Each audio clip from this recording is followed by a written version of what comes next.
Said I got to say something, baby, hand me the mic. I said I got to say something, better hand me the mic. Somebody hand me the mic. Cause I got to say something, so just hand me the mic. When I need to say something, better hand me the mic. I said I got to say something, baby, hand me the mic. You know, we do quite well now with, you know, the start of artificial intelligence. All right, well, let's go forward 100 years, right? Let's just go down the timeline a little bit. So this is going to get that good. They can make something like me. It feels like flesh, has mannerisms like me, has its own mind, or we think it does. Is it sentient? Is it not? Who knows? But it can do a 99.9999% version of a human female, or a human male, or a human them, or a human they, whatever you're into, you know, dogs and that, whatever. That's not complicated. No. But you can see how eventually, right, okay, come at it from another angle. Most people have had a partner at some point, okay? There was things we liked about that partner. There was things we didn't. Well, what happens if you can have a partner where you can just take out the bits you don't like? Perfect. Absolute bliss. And we're getting to a time where that could be possible. Maybe. I mean, do you think people need other people to be happy? Well, I have an opinion on that. My opinion is that we are supposed to need community. That is something that's good for us, apparently.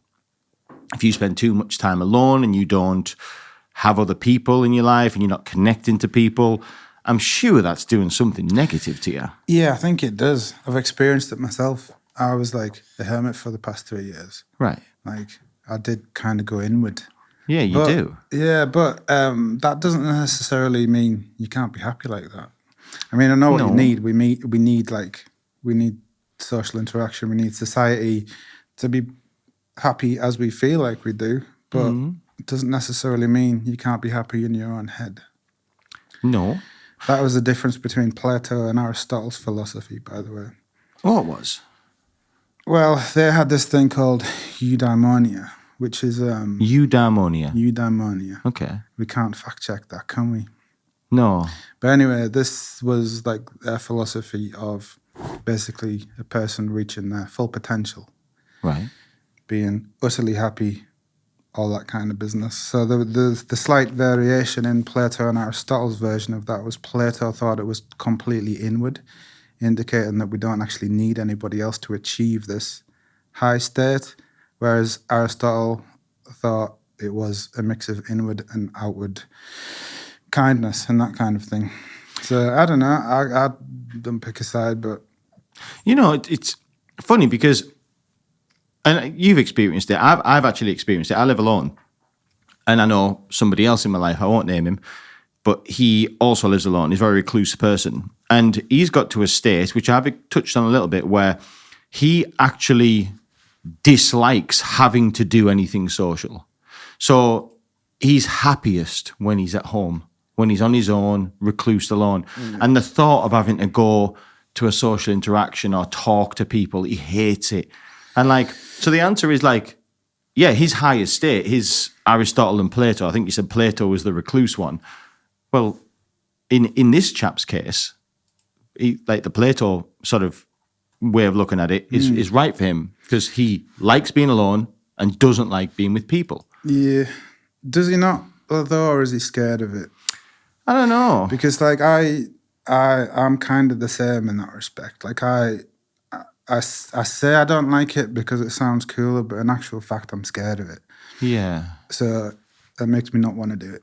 Yeah. Like it all started like overnight with me as well. I was all totally fine until one New Year's Eve. I was off to my friend's house for a New Year's party. Right. And something just came over me and I turned back and I stopped being social after that. What? Just like that? Just like that. Strange night as well. It was New Year's 2018. Right. And there was a fucking huge comet that went over my house. I was out having a fag. And You see massive, it? Yeah, massive comet. Just shot across the sky. Weird night. And something might have happened there. Do you think? Maybe. Yeah, but it's probably more of a social anxiety rather than disliking people. I don't dislike people. I love people. And I love, like, after a good social interaction, when I'm with people who I know and love, it's like, it's really nice. It's true, But right? then I'll tell myself that I don't want to do it because I'm scared. So I just curl up instead. It's true, this. Same thing. I'm not as down the line as this chap I'm talking about, but same thing. So, funnily enough, this actually happened to me on Saturday night, right? Old friend, it's Adam, right? He'll vouch for this. I have a tendency, and it's only been in recent years, the last few years, that my tendency is, so I had an arrangement to go meet him. We never see each other. He's got a kid and stuff now. Like, you know what paths do. They just go, he's got a family and stuff. And bless him, he'd made an effort, a proper conscious effort, right, we're going for a meal on Saturday night, I think it was. Yeah, it was Saturday night. And all the way through the week, you know what it's like when it's in your head and you know you've got this thing coming and you don't want to go. I didn't want to go. So it's 6 o'clock, I'm in my house. And I didn't text him, no, but like I text him, I put it out there. I was like, oh, mate, like I could really do with being at home and getting my jobs done. Laying the foundations for failure. Trying to get him to say no, but he didn't. And he didn't make me as such, but he made me feel guilty for not. And then when I come away from it, I felt so much happier that I'd done that thing. And I think that social interaction thing, I think I'm of the belief that you have to make yourself do these things. Do you know what I mean? Because, I don't know really what the negatives are other than you'll end up alone. I think, and that can't be good. Like, if you keep isolating yourself, I said this to the guy the other day that's really deep down this path. At this moment in time, he's getting options. I'm offering him things, right? Let's go here. He's getting offers from here. But let's fast forward in time. Eventually, those options won't be there. They'll go, and you'll have no option, and you've got nobody, and you can't come back from it. You can end up so far down that path that you are literally disconnected from anybody and anything. Time moves. Yeah. And people disappear. Yeah. So I think, in my opinion, and it's just an opinion, I think it's probably the best idea for everybody to really try and push themselves, even if they feel uncomfortable at first. Play the long game, I do totally believe that the ultimate state of happiness comes with wife, kids, all that lark, growing all together, finding, I think we need another half. But maybe it's not impossible to be happy alone. Some people do it. Well, you hear them people who go live in the mountains and stuff, mountain men. They don't need anybody. They seem to be all right. I don't know. I don't know any, so No. they might be fuming. The lad I know is not a million miles away from one, like. I don't, to be honest, I'm not schooled enough, I'm not intelligent enough, I don't know whether isolation is, a bad thing overall. I think it's not. I think maybe a lot of my opinion comes from stuff I've heard online. I think that's probably a lot of us. It's all regurgitated information, isn't it? And I like to think I listen to some smart people, your Jordan Petersons of the world and that. Don't understand a word he's saying, mind, but I get his concept. I like that guy. Great, isn't he? I agree on so much of him stuff, but I find him hard to listen to sometimes. Yeah. He's he bangs his drum quite aggressively, doesn't he? Like, he really is quite what's that word? He's got his thoughts and he's got his views and he's pretty set on them, But you can't help but think, like, this is a guy that has basically studied human. Is he a psychologist? Yeah, he's a psychologist. And behavioural therapist, stuff like this? Something like that. Like, he's pretty decorated. So, like, he's probably right. Do you know what he's saying? I like his religious stuff. That was what got me into him. Well, he is a follower of Christ, isn't he? I think so. From what Seems I that understand. way. Yeah. Are you still a follower of Christ? I You go to were when I church. met you. Yeah, I got a church. Is it that the Hillsong. yeah, that one? It's a combination of them both. Sometimes I'll have a run up there. Sometimes I'll go to the traditional one, as you would call it. The boring one, as Ben calls it. The next to my boring one. house. Yeah. That's good. I had this discussion with Ben the other day. I don't think there's a guy in the clouds with a beard and a robe on. I don't think that, no. I think there was a guy called Jesus once. Do I think he was the son of God? No, I don't. I think he was the son of a man who lived and breathed like we did. What was his dad called? Joseph. Joseph, wasn't it? Yeah. So he wasn't the son of God. He was the son of Joseph. Joseph and Mary, the Yeah, Virgin. that was it. Yeah. So I think he was a guy. I think he was a pretty influential guy. He could be one of the world's great influencers, you know? I think he started what was probably a cult once. And I think that grew into Christianity, is what I think it is. My view on it is that whatever you believe in, and this would probably go for most religions, following some kind of religious way of living, I think it's a good blueprint for life. Definitely. I think that's just, it's kind of all, I don't agree with the women's stuff in some religions. I think it should be kind of equal. I don't really believe in suppressing people and secondary citizens. I was raised by women, so that's kind of out the question for me. But generally, taking out some of the more, more intense stuff, I think generally most religions are just kind of saying like, well, we have a saying, don't we, Southpaw? It's, you don't need 10 commandments. You just need one, and it's thou shalt not be a dickhead. That's pretty much it. As long as everyone lives by that, then we'll have no problems, really. Yeah. Yeah, I see. I mean, I think, I was raised, my mum raised me as a Christian. She was a Christian. But I had an Uncle Bobby, who was an atheist, or at least he thought he was an atheist. I think he was probably agnostic, looking back. What's agnostic? That's just when you don't know. It could be or couldn't be, but you're asking the questions. But he did a lot. So I was exposed to a lot of that when I was growing up, doubting it and whatnot. That affected me because it's always been a big part of who I am religion, whether that be denying it, which I did, or trying to live by it, which I do now. It's always been a big part. But I was a horrific atheist for a long time. What's a horrific atheist? Well, they're all fucking horrific, man. That's an extreme atheist. Yeah, well, it's just a stupid argument when you look at it. Tell us the argument. Well, God doesn't exist. Define God first for a start. It's that was always my problem. It's I saw God as some bearded guy in the clouds that was, in control of shit. You ought to please him. I don't think that's the case. But it's more I think atheism is just being a teenager. It's you got to rebel against your parents, haven't you? Some people don't really grow out of that. I don't think I did. I needed to rebel against religion. It's the less responsibility, the better, if you know what I mean. I think that's what atheism is. Yeah. Well, you think if you follow a religion, you have responsibility, more responsibility? I think it helps. Depending on how you look at it. See, I don't believe in that kind of God, but I do believe in the idea of God. That's I think that's very powerful. I don't think God is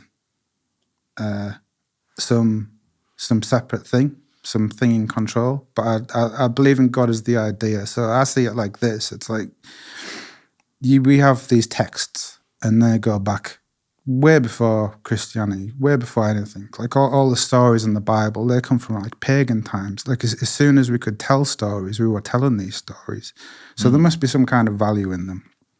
Now, I think it's just a way that we've tried to kind of understand ourselves over all this time, in the only way we know how, through stories. So I think there's a lot of value in them. The older I got, the more I realized everything in the Bible is although it's hard because it's metaphors and things like that, but it's all, every mistake I've made in my life, if I could have followed the Bible, I wouldn't have made those mistakes. It's all simple stuff. It's saving 10% for your future, that kind of thing. It's just really basic stuff that's ingrained in society now, but we don't realize it. And that point, I think that point's really clever, because whether, there could be some debate on when these things were wrote, but let's just say it was proper ages ago. We can all agree on that. And like you've just said, I think that's a really good point, that no matter, we're now in a completely different world to when these were wrote, like so far apart. But still, those same rules, rules is maybe the wrong word, those same teachings of how to live your life, or sort of things to go by, they still ring as true now as they ever did. Mm-hmm. It's really clever. Yeah, it's just like a framework. It's like what I was saying about eudaimonia. I think that is all that God is. It's the principle of becoming the best you can be, reaching your maximum potential. And I think that's what God is. That's what the idea of God is. That's what these texts are aiming to do. It's like you want to get to the end of your life. You want to be on your deathbed. Like, you want to be fulfilled and happy. And like, I believe in heaven and hell, but I believe it in a very, like, in a very real way. It's not like a fiery pit or going up into the clouds and that kind of shit. It's like a state of mind when you die, isn't it? I mean, we don't know what happens at that point. It's like, I think about death a lot. I think a lot of people do, but like, I kind of feel like when things switch off, the electrons in your brain are going to kind of fizzle out, aren't they? It's going to be a weird thing. And we know, like, time perception, that's a weird thing. Like, people who go through something particularly, what's the word? I don't know. Like, if you're in a car crash, people say time slows down and that kind of shit. Yeah. And we know that, like, from neuroscience, you can probe the brain and do all kinds of weird time dilations and, not recognizing people's faces and that kind of shit. So who's to say that last moment when our electrons are phasing out, that's going to be an eternity as far as we can see it. So wouldn't you want to be in the right state of mind at that point? So yeah. I think that's what heaven and hell is. And I think the Bible is the guide to get us to where we need to be. So inevitably what you're saying is heaven and hell will be decided. Sorry, it won't be decided. But what state of mind you're at, as far as peace, at your final moment, that'll decide. So if you've been an absolute dick, right? You're going to think about that. You're going to regret it. And that will haunt you. Well, you've got nowhere to go at the point of death, have you? It's like you're going to have to face everything that you've done. It's a scary thought. But it's like a trip. It's like if you've ever done acid or that kind of thing, if you're not in the right frame of mind, I've heard this, you're going to go on a bad one. Yeah. In fact, there's interesting theories around DMT on that. I've seen some of them. There's some positive things being said about them.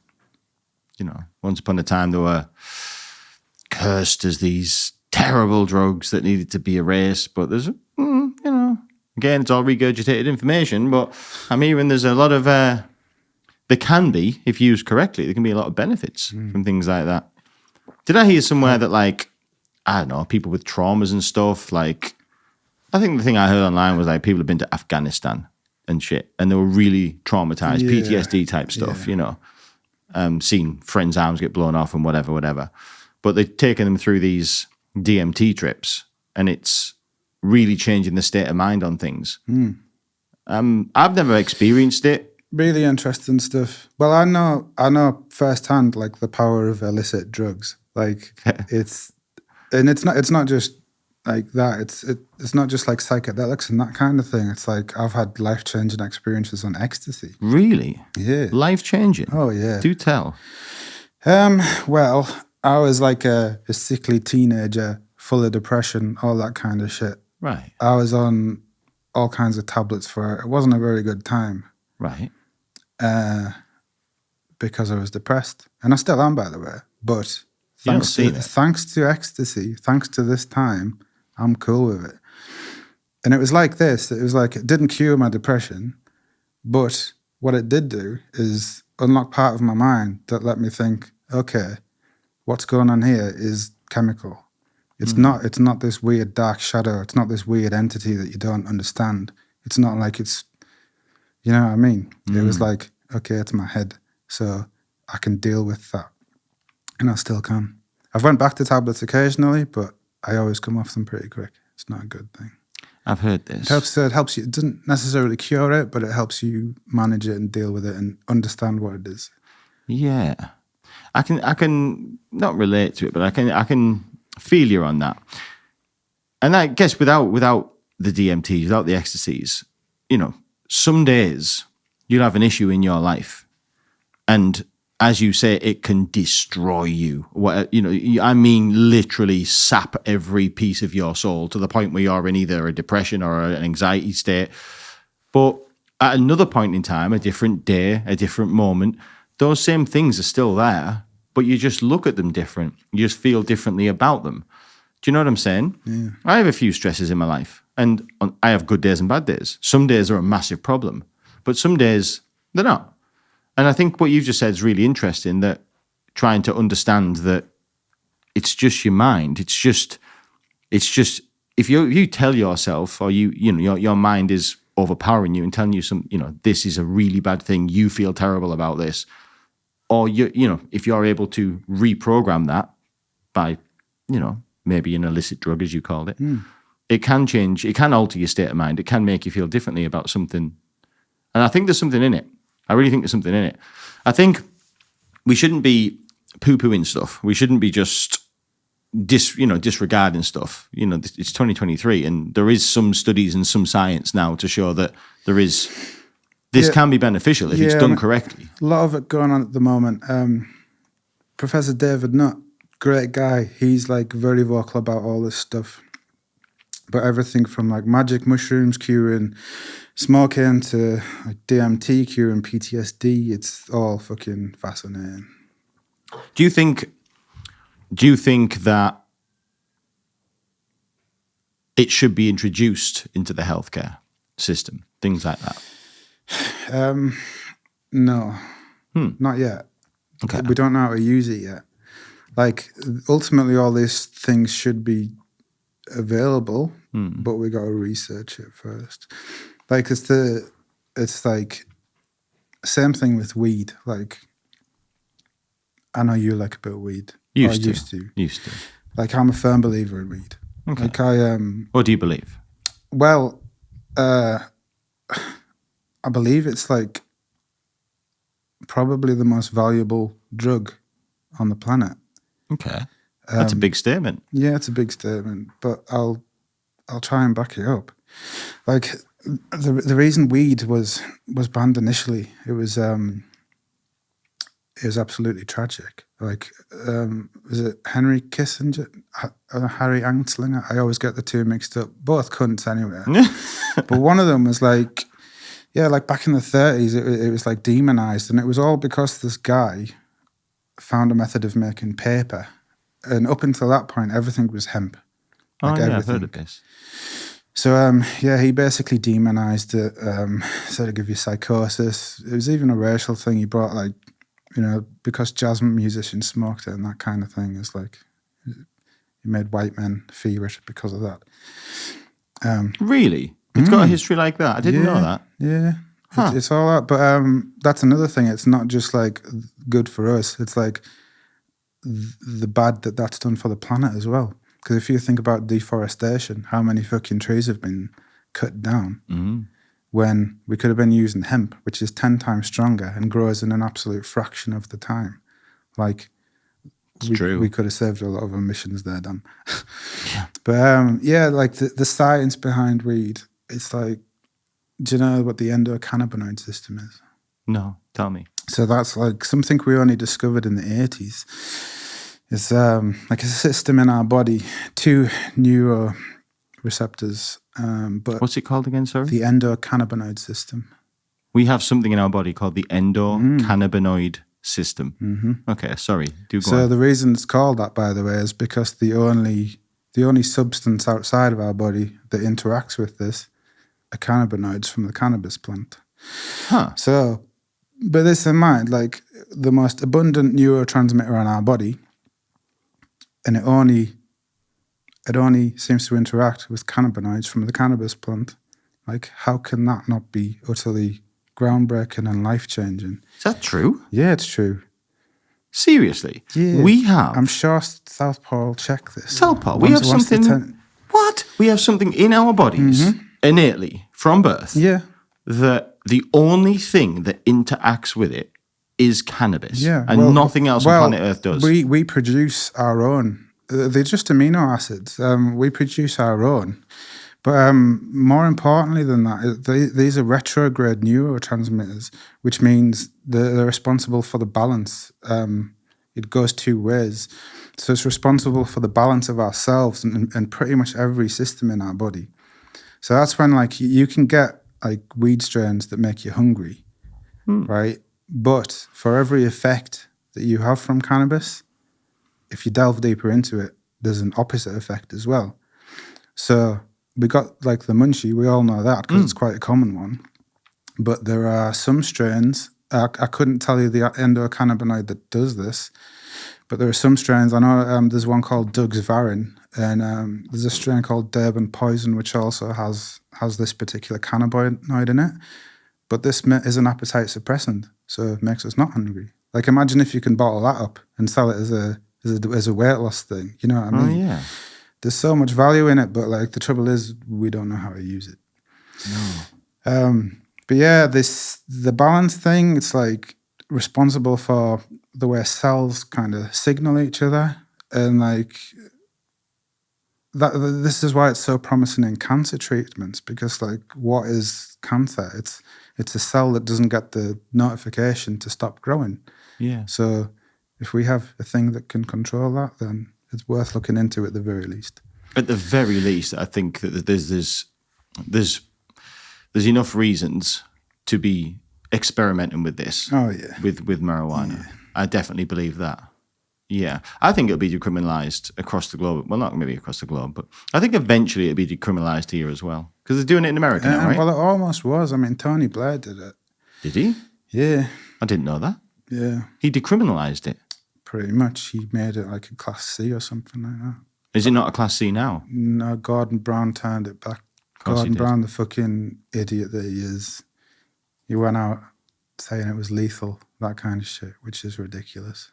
But yeah, David Nutt was he was a drugs advisor when Tony Blair was in power. Right, He got sacked under Gordon Brown's reign because he did his research right. and he found out that cocaine was like less dangerous than horse riding. And we can't have that, can we? Cocaine's less dangerous than horse riding. Yeah. I've had some turns on it. It seemed pretty dangerous to me. Well, Dangerous for the pocket dangerous for the pocket. and for the nasal cavities. Yeah. Just to back that up, the body naturally does produce endocannabinoids, and cannabis it's now a Class B. What gets the name? Because obviously those names sound too familiar. The cannabinoid thing in your body or cannabis. So what came first? The thing in the body came first. Well, we discovered it and we named it the endocannabinoid system because it seemingly only interacted with the stuff, I'd presume.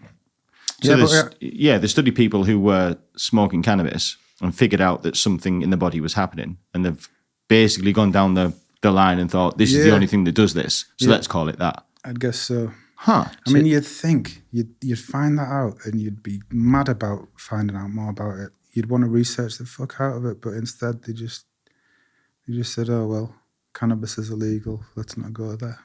Well, it says here the inhibit cannabinoid system, ECS for short, in the brain primarily influences neuronal synapse communication. It affects biological functions, including eating, anxiety, learning, memory, reproduction, metabolism, growth, and development. So it influences all areas of our body and our system. Does it say how? Everywhere. It's absolutely everywhere. Does it say how it influences, negatively or positively?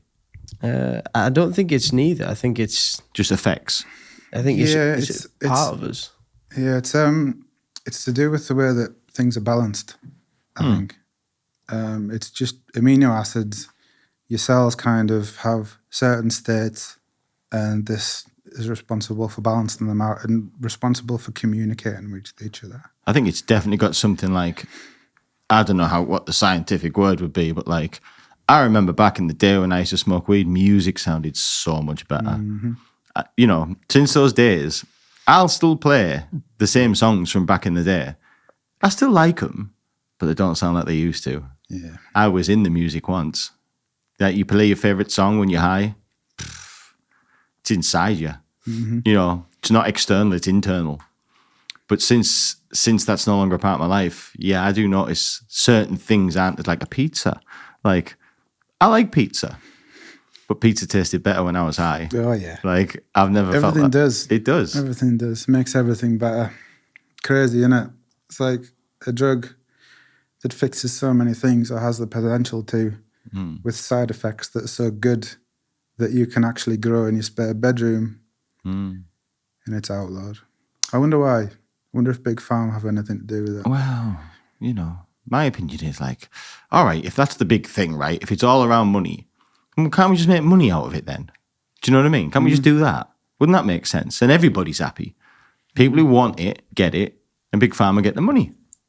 Just make it extortionate. It's the fact that it's like a plant though, isn't it? It's like they probably don't think they can because you just grow it at home. You'd stick it in a plant pot. You think that's There's why no they don't? process. And it's quite hard to isolate as well because it's an acid. It doesn't dissolve in water or stuff like that. So I think that might also be why like big companies, Big Pharma have stayed away with it. Why? Because they can't wrap it up and put it in a little pill. So they're not interested. Yeah, you can't. It doesn't dissolve in water. It's like that's why when you cook with it, you got to do it in butter and that kind of But thing. they sell tobacco, which is the same thing, technically. Same thing as weed. Well, it's a plant that grows, but that they package and sell. Terrible for you. And it wasn't outlawed though, was it? So, but that's the point I'm making. I'm not saying that tobacco is good. I'm just making the point that they managed to find a plant called the tobacco tree. I don't know. Bush. Whatever it is. I don't know. Do they grow like potatoes? How's tobacco grow? I don't know. I think it's quite a small plant, isn't it? Is it? I think so. So they've got a tobacco plant, right? And they packaged it up, sold it to us, and make a fortune. So why can't they do that with marijuana? Well, what's the difference? Your life doesn't depend on marijuana, does it? Like Big Pharma based their sales technique on people need it, otherwise they'll die. Therefore, they'll charge ridiculous amounts of money for it. So it's the other way with weed. It's like we'll tax it to death because it's addictive. And is weed addictive? I don't think so. I think it's moreish, but not addictive. Yeah, buddy. Because I've noticed, like, I was addicted to weed. Were you? I felt like I was to the point where if I didn't have it at my discretion, if I didn't have it as much as I wanted it, the symptoms would be I'd lose my temper, I'd become aggressive, I'd become erratic, I'd become hysterical. I would go out of my mind. And that's what used to happen to me if I didn't have it. I've known people like that. But I wonder if that's the weed or if it's just the fact that you want something that you can't have. I don't know what the science is. It says here in one study that 1 in 10 cannabis users get addicted to it. So I think the odds are fairly low. But I think it is subjective. Perhaps it's the case of if you've got an addictive personality, then you're likely to get addicted to it. Whereas if you haven't got a personality like that, so it would differ from cigarettes in that, like, cigarettes will hook you even if you don't have an addictive personality. Like loads of people are addicted to it. Whereas, like, perhaps that's not the same with cannabis. Perhaps. I would go as far to say that if I was to evaluate myself, I would say that I am an addict. I can be addicted to anything and have been addicted to many things that you wouldn't think. I mean, I'm addicted to exercise. I'm addicted to... That's a good thing to be addicted to. Though. Yeah, that one's worked in my favour. But through my life, I've been addicted to prescription medication. I've been addicted to cocaine. I've been addicted to alcohol. I've been addicted to cigarettes. I've been addicted to certain foods, Coca-Cola. Yeah, I would say I'm an addict. So therefore, the marijuana, thought process we just said, yeah, possibly I was one of them 1 in 10 where I'm just a highly addictive character. Possibly. That could be it. Would you say that you're not addicted? You can go days without it, no problem. I'd say probably I'm not an addictive personality. Like I smoke weed in a very. I've figured out a way that works better for me. Like What is that way? I used to smoke it all the time, like day in, day out. Yeah. And that was great, did its job. But then I found when I didn't have it, a few months down the line, like say I've got rheumatoid arthritis, Right. which is a bit of a pain in the You do ass. have it. Yeah, plus like the social anxieties and all that kind of thing. Like the certain strains of weed help that. And migraines as well. Like I used to lose weekends to migraines. Seriously? Yeah, but I don't anymore. I mean, I get it from time to time. But there's one particular strain called Dynamax, which I shit you not. I can have a migraine and smoke this stuff, and within seconds, it's gone. And like no off-the-shelf medicines like touch it like No that. painkiller, nothing. Nothing like that. That quick. It's literally seconds, yeah. It's that's what got me into it. That's what got me back into it because I hadn't smoked it for a long, long time until just by chance met some old friends. They gave me a little bit of this stuff which was homegrown, so it was like perfect. That's another thing, by the way, the difference between well-made cannabis and the cannabis that we buy off the street. There's an ocean of difference. Okay. But this stuff, yeah, I had it sitting there and I didn't want to smoke it because I wasn't a smoker. But for whatever reason, I had a migraine and I felt the need to smoke it, and I did, and it just went. And since then, I've been hooked on what it can do and figuring out what it can do. Now that's really hard to get because I don't know anybody who grows it anymore. So that's not an option. So I'm stuck with like shitty street weed. But what I have found is I think it's about saturating your endocannabinoid system. Right. So what I do now is I'll smoke a hell of a lot of weed. And I Yeah, mean buddy. like in the space of a week and a half, I'll smoke like 2 ounces or whatever. Like I'll smoke a lot of weed. Like, do you know, you smoke so much, Professional. you can't smoke anymore. Like you don't get, you Any can't high. overdose. You Yeah, don't get no. any higher. You're just smoking weed and that's how it is. Like once I get to that point, once I'm good and well, I'll stop smoking weed and I don't need to for about another 5 or 6 months or whatever. Really? That's It so lasts that long. unusual. Yeah, I found out that works for me, like especially with like certain hazes and that kind of thing. That's like really good for like the arthritis and stuff. But yeah, the pain goes for months. It's not like a pill that you take and it happens. It's like it balances the system out, and you're good until things slowly start to deteriorate again. You seem to know a lot about this, so I'm going to put something to you, right? And can you explain this? Okay, so timeline from being a kid until 2014, I was a everyday, throughout the day smoker. I smoked them as if I was smoking 40 cigarettes a day, all day from the second I woke up. Vast amounts of money on it, ridiculous. And it didn't make me high; it made me normal. So It made you feel how you need to feel. yeah, so I lived my life like that. I passed my driving tests like that. I had jobs like that. I didn't know anything else. By the time I'd, had my first wee of the day, I had a joint in my mouth. So I was always very high. Can I make a guess? You stopped, and then when you went back to it, it fucked you up. Yeah. To the point where, so I stopped in 2014. I think the first time I dipped back in was only about 2 years later, 2016. I think I'd went to Jamaica, and that I know my weeds. This weed wasn't anything special. It was crap weed. This was not strong. This wasn't Amsterdam stuff where you look and you're like, Jesus, you can tell that's going to knock your head off because it's covered in crystals. This was like a bush, right? And I only had a few off a joint. I had a few smokes and it knocked me ill. And since that day, I have maybe had 4 or 5 occasions where I have attempted to think, hang on, no, I must be able to feel that niceness again. And the most recent, and the story I'm about to tell you has happened all of these times. And they're annually, I'll try again. And to the most recent time, trying to learn from my mistakes, right? Trying to learn that, hang on, remember, you just need a tiny, tiny, tiny bit, a tiny bit.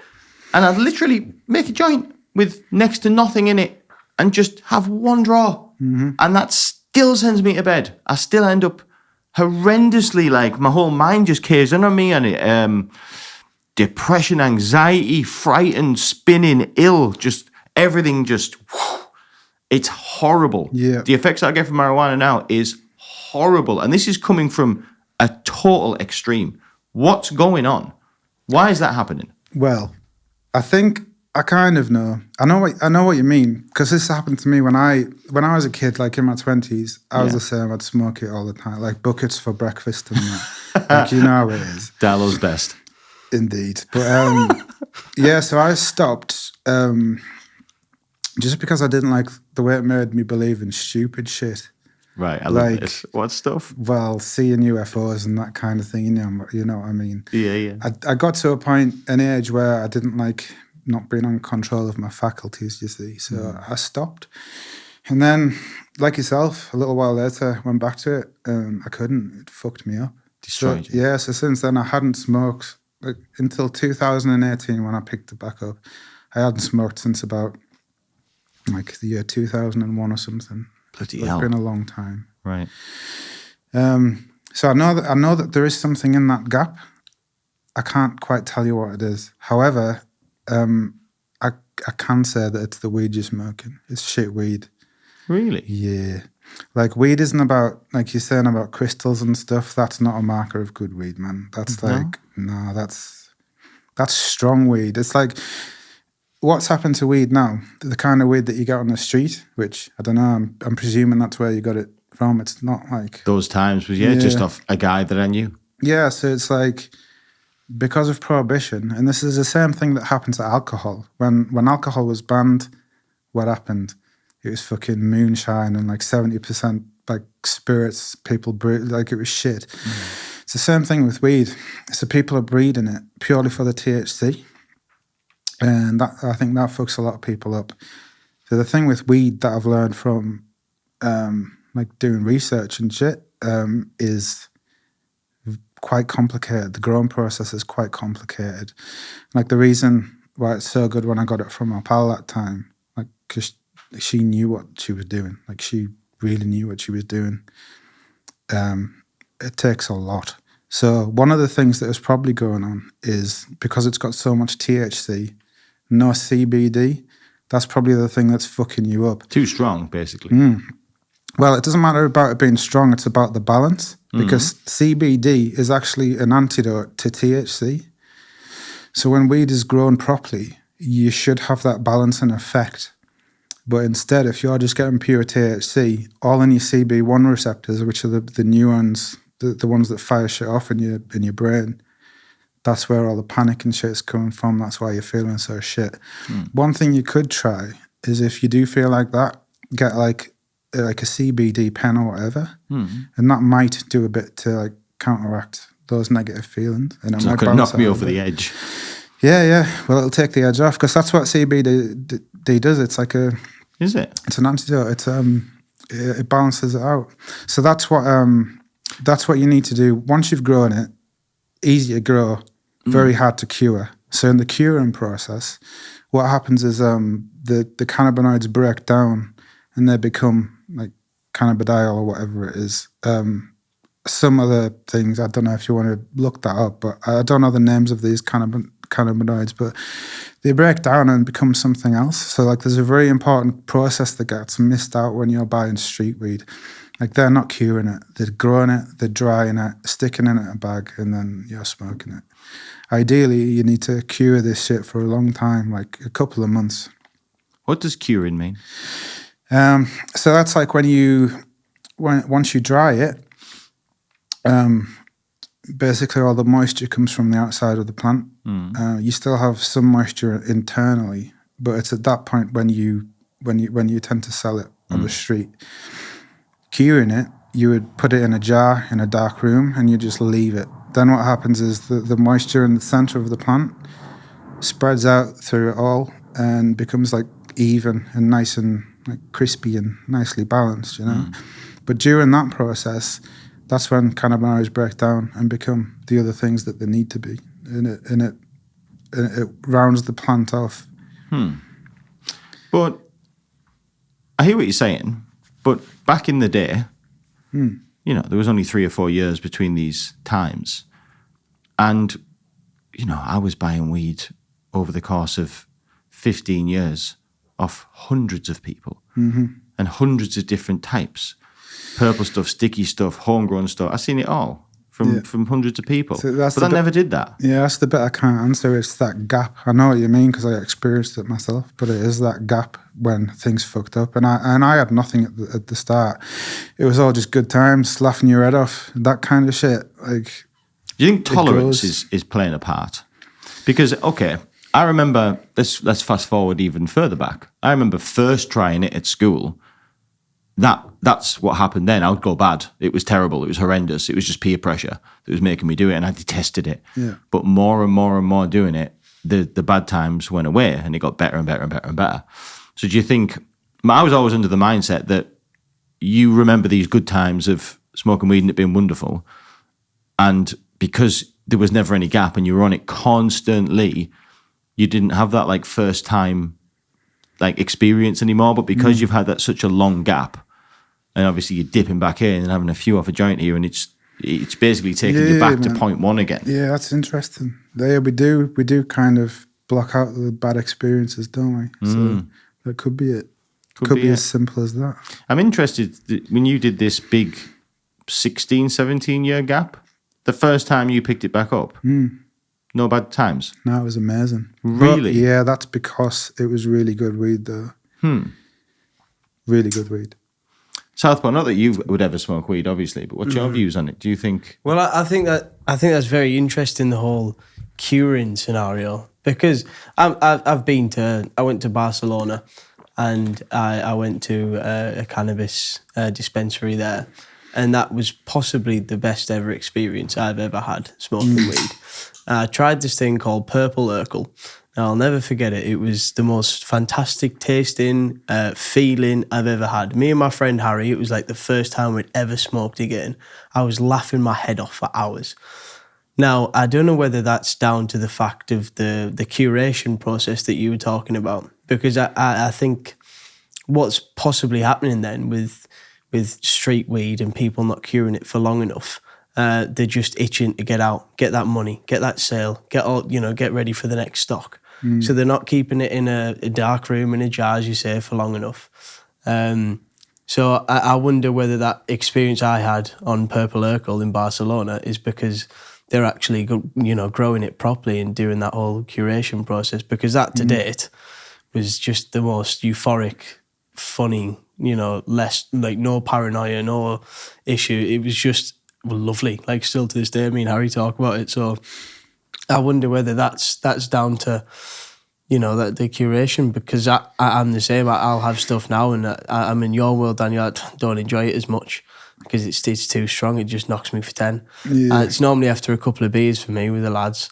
That's a dangerous game. Yeah, that's a bad time to smoke anyway. No, well, it is, but I mean, at university, that was the standard procedure. We'd come in off a night out, and I was always designated roller. Everything was always well, but that was most like, it was sticky. It was moist. It wasn't curated, but I didn't know that. That's very interesting to me. Yeah, well, I'd bet you £1 that was the case. Yeah, no, and I believe it.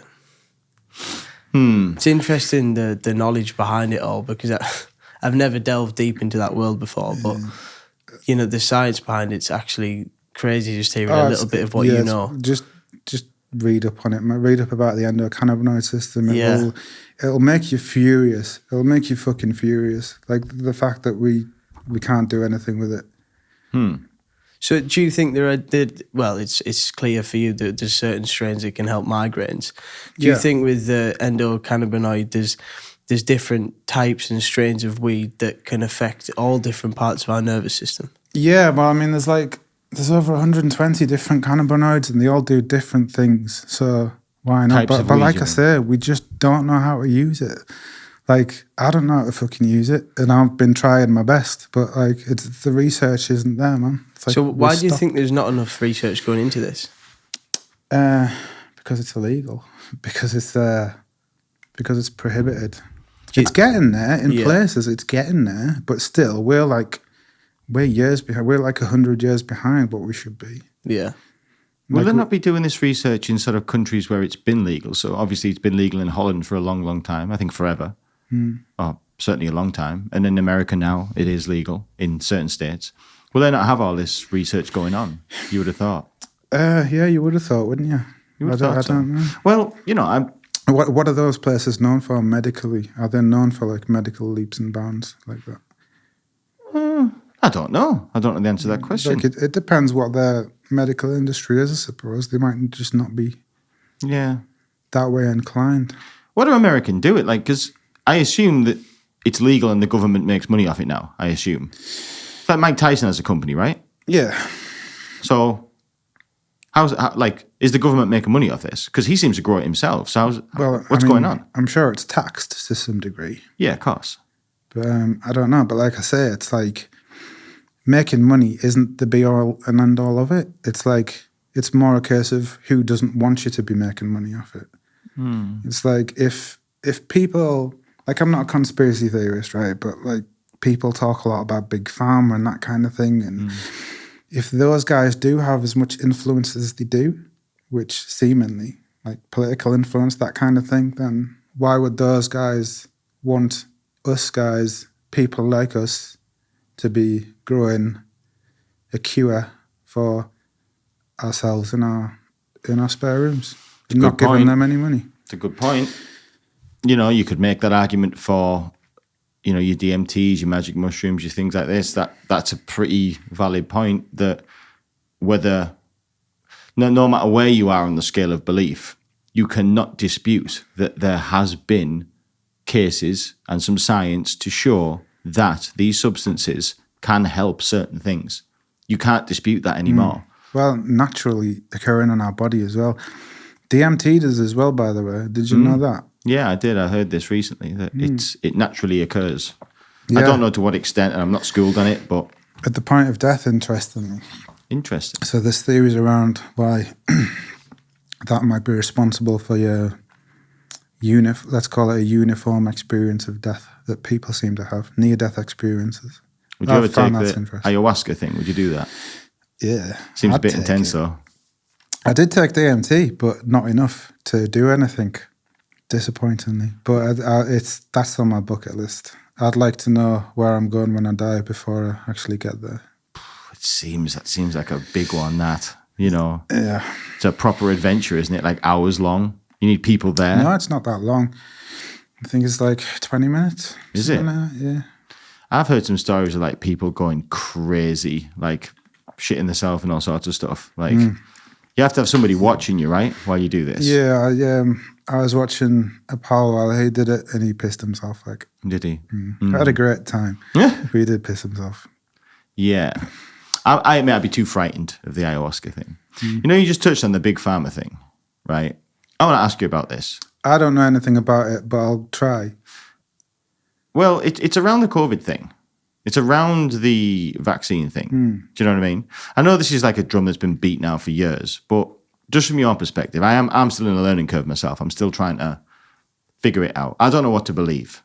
I've gone back and forth on it through stuff I've heard online. But like this like whole COVID vaccine thing and big pharma thing, like they had. Okay, how do I reword this? Well, okay, no, let me word it this way. What's your views on COVID? Let me word it this way, and we'll come back around to that, because obviously Big Pharma will come into this. My views in what respect? How the world acted towards COVID, the whole lockdown thing, the vaccines coming out really quick, the making them mandatory in some cases for people to have them. What's your view on it? I mean, to be honest, Dan, I try not to think about it too much because I lost my mum to it. And if I did, I'd probably go crazy. That's strong. But, I mean, I don't disbelieve COVID. No. Is there an angle that, there are conspiracies surrounding it? Many. Are you wanting to know my thoughts on that? Yeah. Okay, so I mean, I think COVID was obviously real. I know it was real. How do you think it got out? See, this is one of those things. Like, I'd rather believe that it was an accident from China. Me too. Rather than some governmental thing that, with the aim to kill off the elderly, saved a lot of money in pensions, didn't they? Mm-hmm. But yeah, I don't really want to think about it too much. No. I think, the vaccine was obviously bullshit.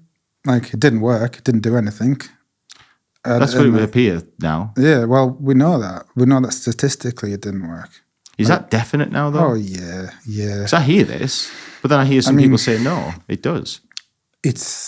We hung on to it for a while, but, like, I can't remember what graph I saw, but it got to the point where the number of people who had the vaccine were getting it, passing it on, dying at a bigger rate than people who hadn't had the vaccine. Mm-hmm. So there's like a couple of ways to look at that, but like ultimately, I mean, it could be just the case that more people have the vaccine now.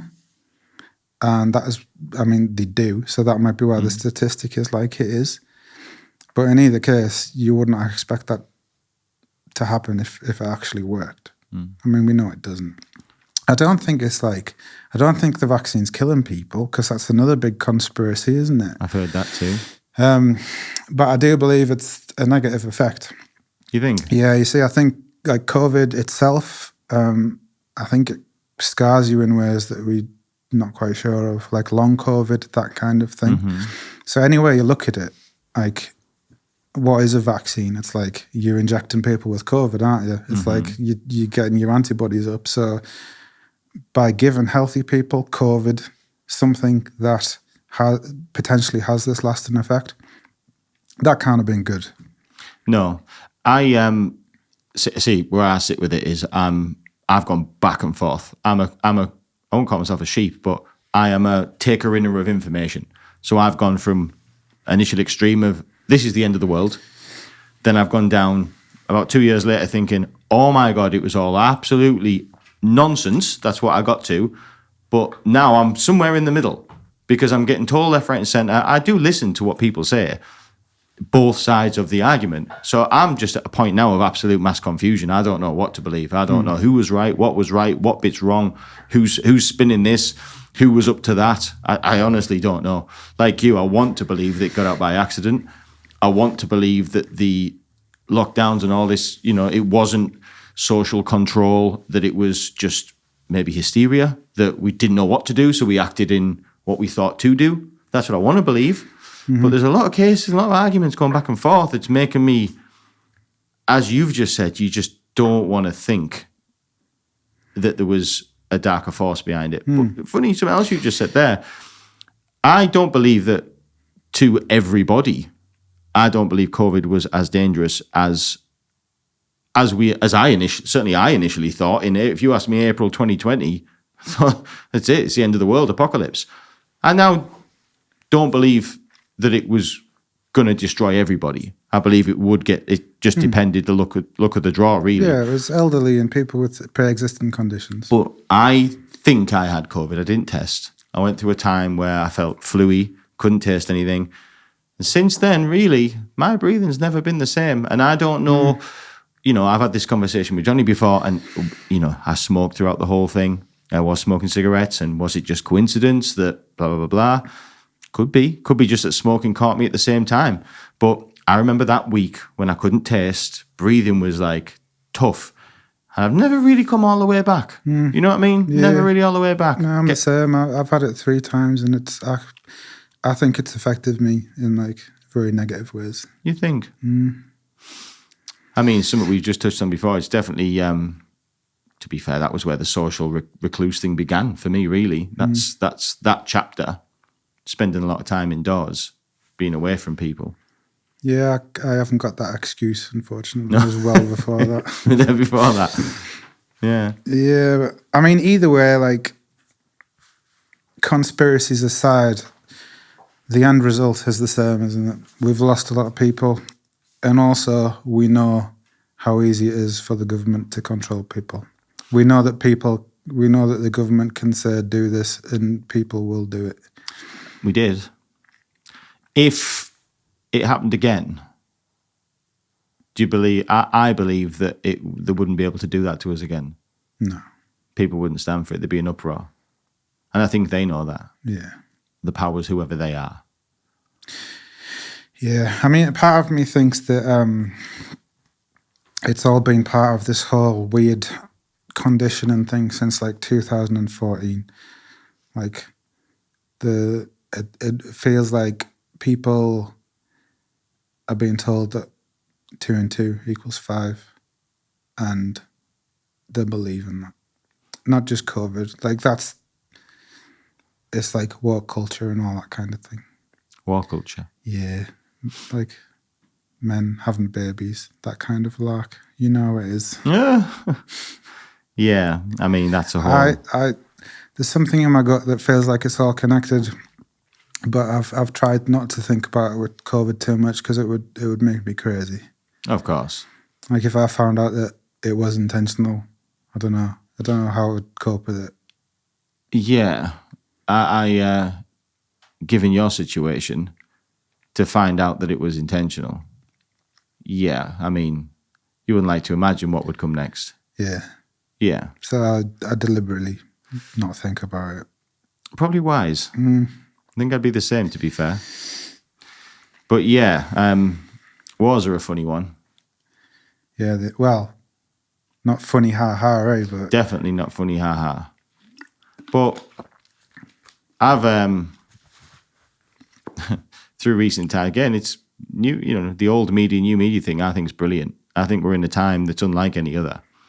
Really, again, started with the COVID thing. I think that was the start of a mass-produced, non-mainstream media. Again, starting with call them what you want, conspiracies, different thoughts, whatever, different opinions on what it was. I think that's what started, but obviously that's all news now-ish. yeah. But the war thing, these new media people have gone on to the next thing now. And I'd never heard of a military-industrial complex until recently. I didn't know that was. And then, people have pointed out to me When did you realise it? When you realised Joe Biden was at the helm of it? That's kind of, that government. It became pretty apparent when Trump left office, didn't it? Yeah. And I'm like, oh yeah, these are businesses. Oh yeah. And they can only make money if they're selling bombs and guns and firing them. Huh. Yeah, interesting that. Yeah, it is. How do you feel about the current thing? The current thing. I'm not going to pretend I don't know enough about it, but my opinion on the current thing is made up by the one before it thing. The one Which that's been is around the for... Russia-Ukraine? Yeah, that one. When that was all kicking off, that's when I learned about weapons. And I learned that these are businesses. And I didn't know that. I thought, I don't know, in my little naive head, I was just free. Just whatever. No. These are businesses, mate. They've got shareholders and they have directors and employees. So how do you think they make money? If you're a florist, right? If people aren't buying flowers, right? You're not in business. The same thing with people who make weapons and guns and bombs and tanks. Yeah. If they're not making them and giving them to people, then they're not in business, right? And then during the Ukraine thing, it got brought to my attention that, oh yeah, of course we've got interest. Of course America have interest in that. Of course they do. And from there, that's made me be very, very, very suspicious now. And I'm thinking, well, America are getting involved in these things because there's money to be made in these things. It's a money game. That's what I now believe. And I guess there's the thing you're on about now, the current thing, there's two questions. What do I believe between those two countries? Well, I actually believe that's a separate discussion than us being involved in it or us sending things. I believe we're sending things to them now, right? Or we're threatening to, or we're going to, we're going to supply them. Who's that? The Israelis, people like that. Is that what we're going to do? Well, to be fair, the Israelis don't need our help. Yeah, they're pretty high tech, right? Yeah, the worrying thing there is what Joe Biden is doing on the sidelines. What's he doing? Well, you don't need me to tell you he is the Antichrist. I'm not his biggest fan. So, yeah. Antichrist. I mean, well, we saw that, didn't we? Like, regardless how you feel about Trump, I mean... I like him. I ain't going to say... I'm not sure. I like him. I like the fella. I don't think I'd want to have dinner with him. Oh, But I would. I think he's definitely, I mean, certainly in my lifetime, the best president we've had. He's fantastic. He's the only person who's came at it with good intentions, from where I'm sitting. I mean, his ego's mixed in there as well. Oh, of course. there's ego. There's a whole lot of You ego. know, but he likes to be king of the there's world. not necessarily anything wrong with that. Like, Of course not. Like, We all have an ego. yeah, maybe he's a narcissist. Maybe he isn't. I don't think he is. I just think he's got a bit of an ego. But even if he was a narcissist, I wouldn't have a problem with it. Like, we need those people sometimes. Totally. So, like, let's just forget Trump's personality. Although, let's mention that he's hilarious. He's hilarious. And we like him 'cause of that. Fantastic. Let's forget his personality. Right. Think about, like, what he did. Think about the world before and after Donald Trump. He's doing some good things, right? He did some great things, man. Like, I mean, I was the same as everybody else. Like, and I got swept along. Like, when he came into power, I remember it was like November the 5th or something, the announcement. It was strange because it was snowing outside. And my Facebook status, when I was into that kind of shit, was something like, is that ashes outside my window? Or, I don't know, is that snow outside my window or the ashes of America? Something dumb. Yes, I was the same. I thought, God, Trump, world's end. But it was just what people were saying. It was like, it was purely noise from what people were saying. It was in my head. And I didn't even think. I wasn't thinking for myself. Same. But then what happened when he got into power, Dan? It's like, it's within 2 months. And remember the climate, how it was before that. It's like, we had Kim Jong-un threatening a fucking nuclear war. Barack Obama was saying it was the biggest threat to humanity. We had... The Middle East was in chaos, as it usually is. But Trump came in, and what did he do? He was diplomatic. Within a couple of months, he'd done something that no president has ever done with North Korea, which is just go and talk to the guy. Yeah. He went and sorted it out. Not only that, he sent him home looking like a little boy sucking his thumb. Like Kim Jong-un, the guy who'd been posting videos of America's destruction. He sorted it out like that. So how can you not take an interest from that point, like what he's doing? But especially for the Middle East, like that's incredibly apparent now. So the Abrahamic Accords, do you know about them? So that's so that was like a deal between Trump, Benjamin Netanyahu, and who's the United Emirates Prince? I keep forgetting his name. Anyway, it was basically a deal, like a bilateral deal between these countries, all these countries who've been historically at war and hated Israel. Right. Like the reason the turmoil has always been there. So it was like peace agreements. They did it one country at a time. They got them all to sign. They got them all on the same page. And everybody was on board. The Saudis didn't sign it, but they were in on it. The only people who weren't on board were Hamas, Iran, and Hamas. By the way, like they don't serve the like people are Interesting. You just said Hamas, Iran, but we're talking about Gaza. Well, what's the difference? There's no difference, Dan. Like Hamas do not serve the Palestinian people. Like this is they put it like that.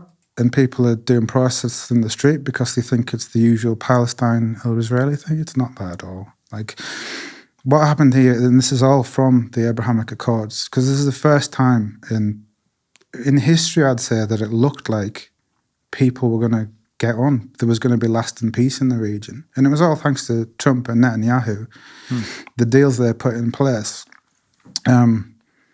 So, everyone was on board except Iran, Palestine, as you would expect. Okay, interesting.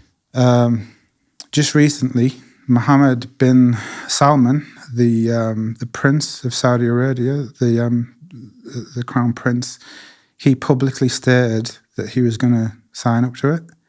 Now, this happened on the 28th of September, or the 18th of September. I'm not good with dates, but nevertheless, he publicly came out and said that. And then we have this attack in Israel.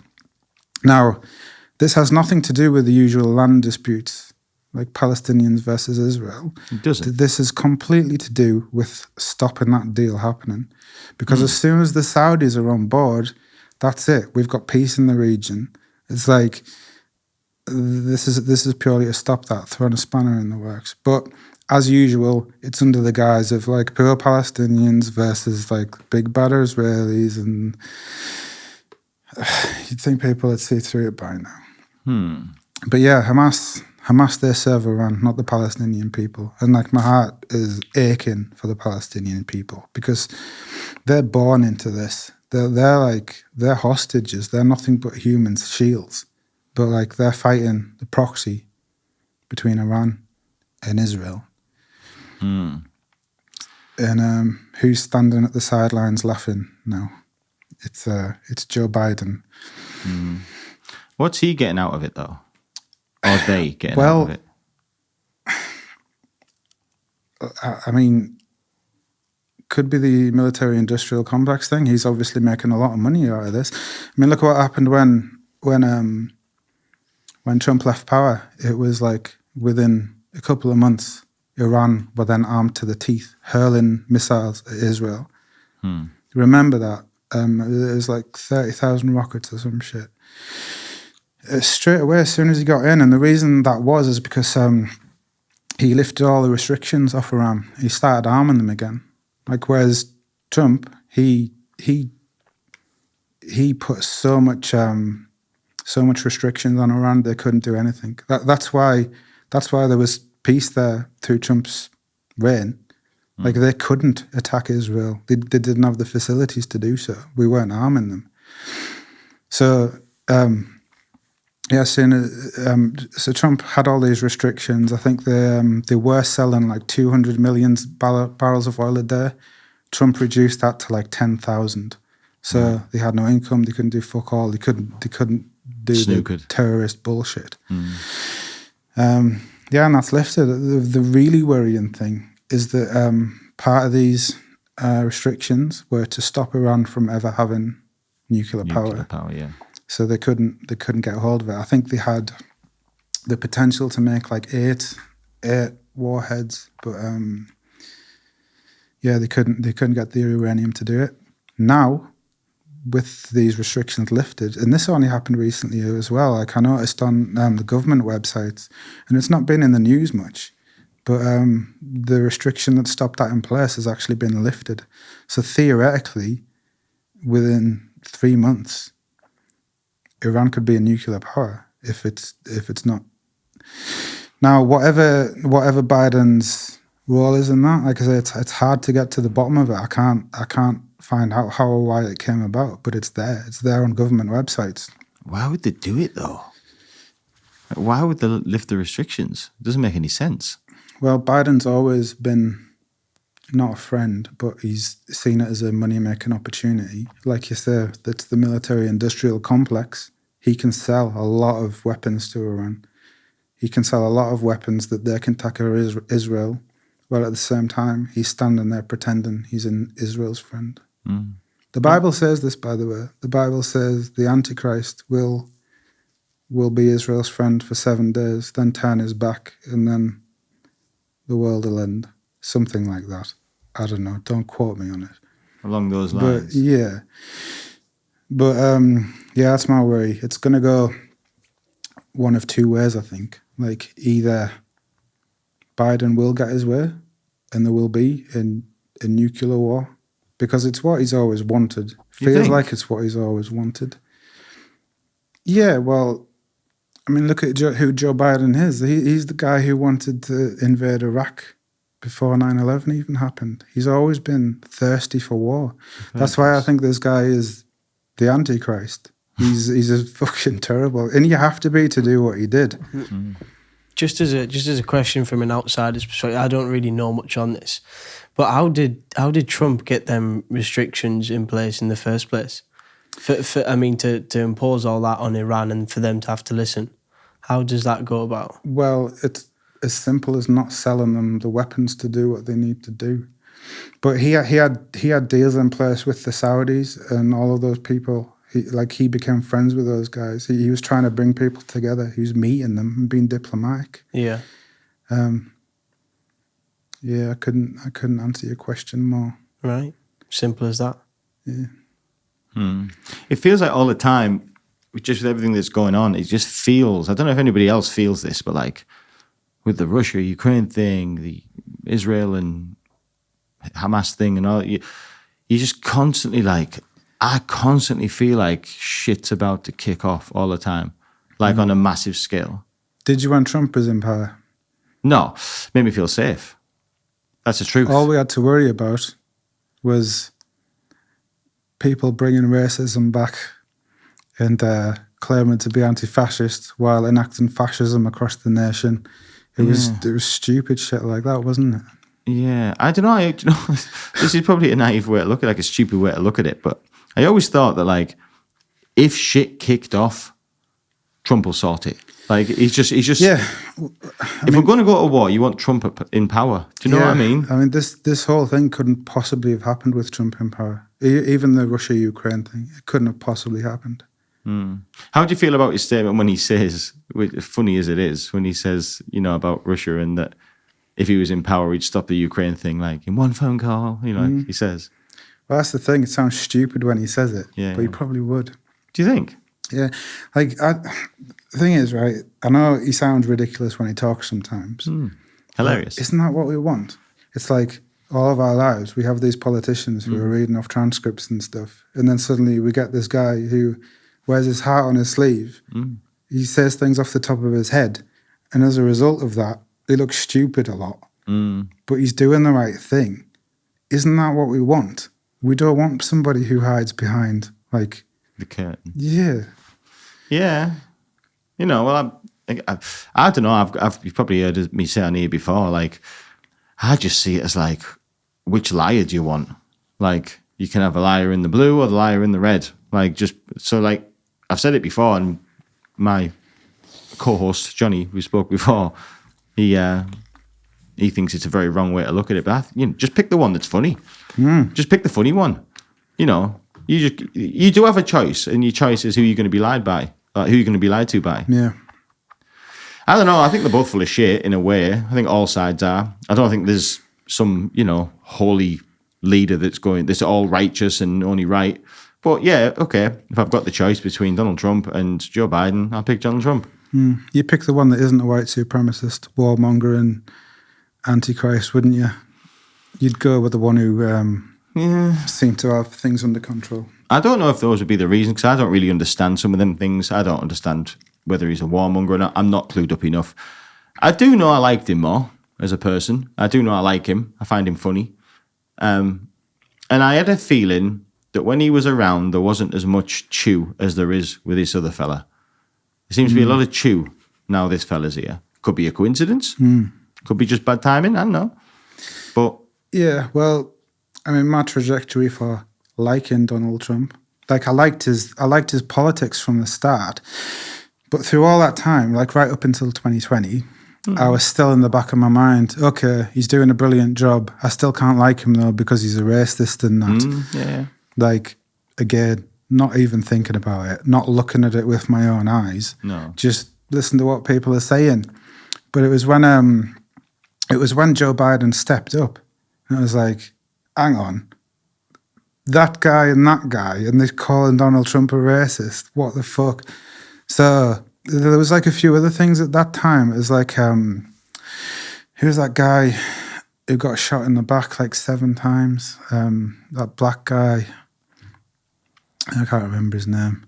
shot in the back. I don't even remember the other guy's name, even though Floyd was the guy that's that the guy. He got suffocated. I should know his didn't name, he? shouldn't I? Yeah. Yeah, but during all that time, it was like, okay, well, what has Trump done that is racist? So I started looking into that. And I looked everywhere. And I found like 3 things. 3 things that could be construed as racism, that is. So, I mean, the first is obviously the wall, building the wall, the border between Mexico, right? Now, Come on, like, Oh, fucking hell, Donald. how do you feel about that? The wall, can't do that. Why? It's just, it's the wrong time in history for that. You know, okay, stop people coming in. I understand you want to keep your, what's it called? When people come into the country. You want to keep your border. Yeah, and I forget the word, but you know, you want to make sure that the right, you know, the people, it's up to, at the end of the day, it's America. America can decide who they let in and who they don't. It shouldn't just be a free border where anyone can cross over. That's the trouble though, they can't. It's so big, they can't police it. This is why there had to be a wall. Well, just have loads of like guard points, like half a mile between each other.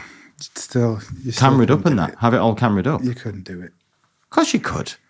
You could have posts going across the whole border, half a mile between each other, and stick a camera every 30 yards. It'll cost less than the wall, you know. And have heat seeking missiles. No, heat sensors on them, not missiles. Don't nuke them. No, but no, you can't build a wall, man. I don't know. We're not, you know, this isn't the medieval times. You can't build a wall. It's just, you know what? It's just not a good look, is it? Like, I believe in the concept of the wall. Like, okay, what's the wall for? To stop people coming in you don't want in. I agree with that, but don't build a wall. Make it more humane. You know what I mean? Nice barbed wire fence. I don't see anything inhumane about a wall. I feel like, less threatened by a see-through barbed wire electric fence. Do you lock your door on a night? I do. Well, you've got walls, haven't you? Yeah. Are you a racist? You're a I racist. hope not. No, I don't think so. Like if they can, that's all right. See what you said. Maybe there's another way to do it. Maybe they could have put like people every so many yards, good employment opportunity. But that's going to cost a lot going forward. I mean, you're going to be spending a lot forever doing that, aren't you? But you know the argument with the wall is, I think the way of the people, like every 30 yards, again, employment, I think it's cheaper overall. You might say, oh, it's not cheaper long term. So over 100 years, the wages and the thing will probably end up being more than the wall. Yeah, but the wall's not guaranteed because you can get over a wall. You can say, oh, we'll make it 200 feet high. Well, they'll find a way to get over it with ropes. If there's nobody guarding it. Paragliders. Yeah. Like, it's not going to work. It's a bad look, and it's really not foolproof. The people are, in my opinion, or it's more foolproof, people than cameras. You know, I just think it's cheaper. Yeah. It's just a better look than building a big concrete wall. It's the means to the same end, though, isn't it? It's like all the guy was asking is... Stop them coming in. You got, like every other country on the planet, you got to show your passport when you come in. You got to knock before you enter. You got to like... You know, you got to state your intentions. They have a right to decide who they let in and who they don't. They don't. It's not like, I don't believe in like, oh, you should just let everybody in. Like, you should be able to decide. Either way, they aren't racist, right? No, it's not racist. It's just bad. All right. It's just bad tact. So that's the biggest thing I found out about him anyway. So the other two are, he referred to Mexicans as hombres, which is like... That's like your nana saying, oh, we're going to have a Chinese... Oh, sorry, your nana saying, oh, we're going to have a Chinkies tonight. It's the same thing, really. It's not really racist. It's just... Figure of speech. And then the other one was, what was it? Oh, yeah, when he said they're not sending the best. They're sending the racists and that kind of thing. So that was misconstrued as Trump saying, oh, Mexicans are racist, rapists and all that kind of shit. But that's not what his intentions were. His intent was... people who do things illegally generally have bad intentions. That's all it was. So I couldn't find anything else than that. Now, Joe Biden, on the other hand, right, this is the guy who, like, wanted to segregate black and white kids because he didn't think that black kids were a good... This is the Busing Act. Tell me this isn't true. Oh, this is true, unfortunately. So this can't be true, Paul.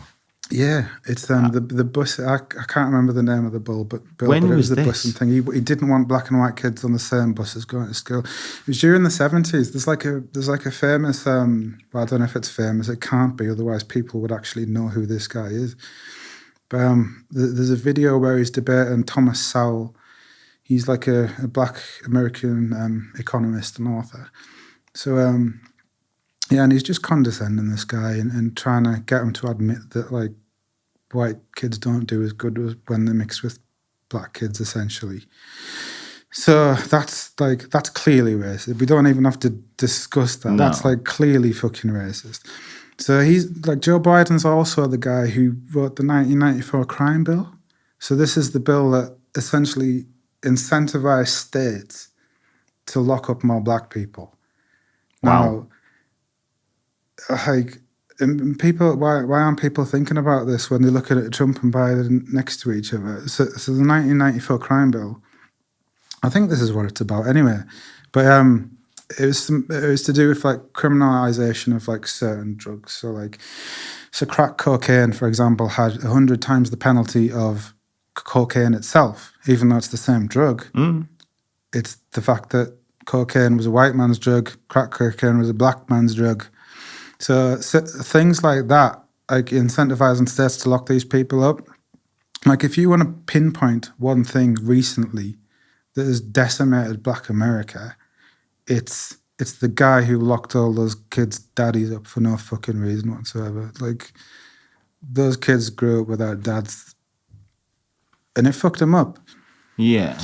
And that was all Joe Biden. And somehow the world is looking at these two people and like, Trump's a racist. It's crazy. That's like the 2 + 2 = 5 thing. You know what? I don't know enough about Joe Biden, but if even half the things you're saying are even half true, I'd pick Donald Trump every week, twice on Sunday. I'll send you some links, Dan. I'll pick a slightly racist, untactful, unshameful, narcissist, ego-driven businessman who thinks he's got a bit of a God complex. I'll take him over what you've just said. That's the truth, because that guy sounds like the worst guy in the world. Well, hopefully South Pole will check that so you know that it's true. God, because I'd love to know. I'd wish I was wrong. I'd love to know that I was wrong.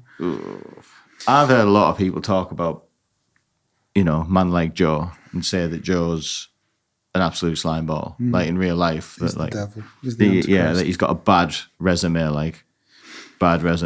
Yeah, like this is why people. I mean, I get why people don't like Trump, but if you're the kind of person who can sit there and think, "Oh yeah, Biden's the lesser of two evils," then it's ignorance. It's pure ignorance. I definitely think that Trump is the lesser of two evils. I'll be honest with you. If you said to me now, who would you vote for in America?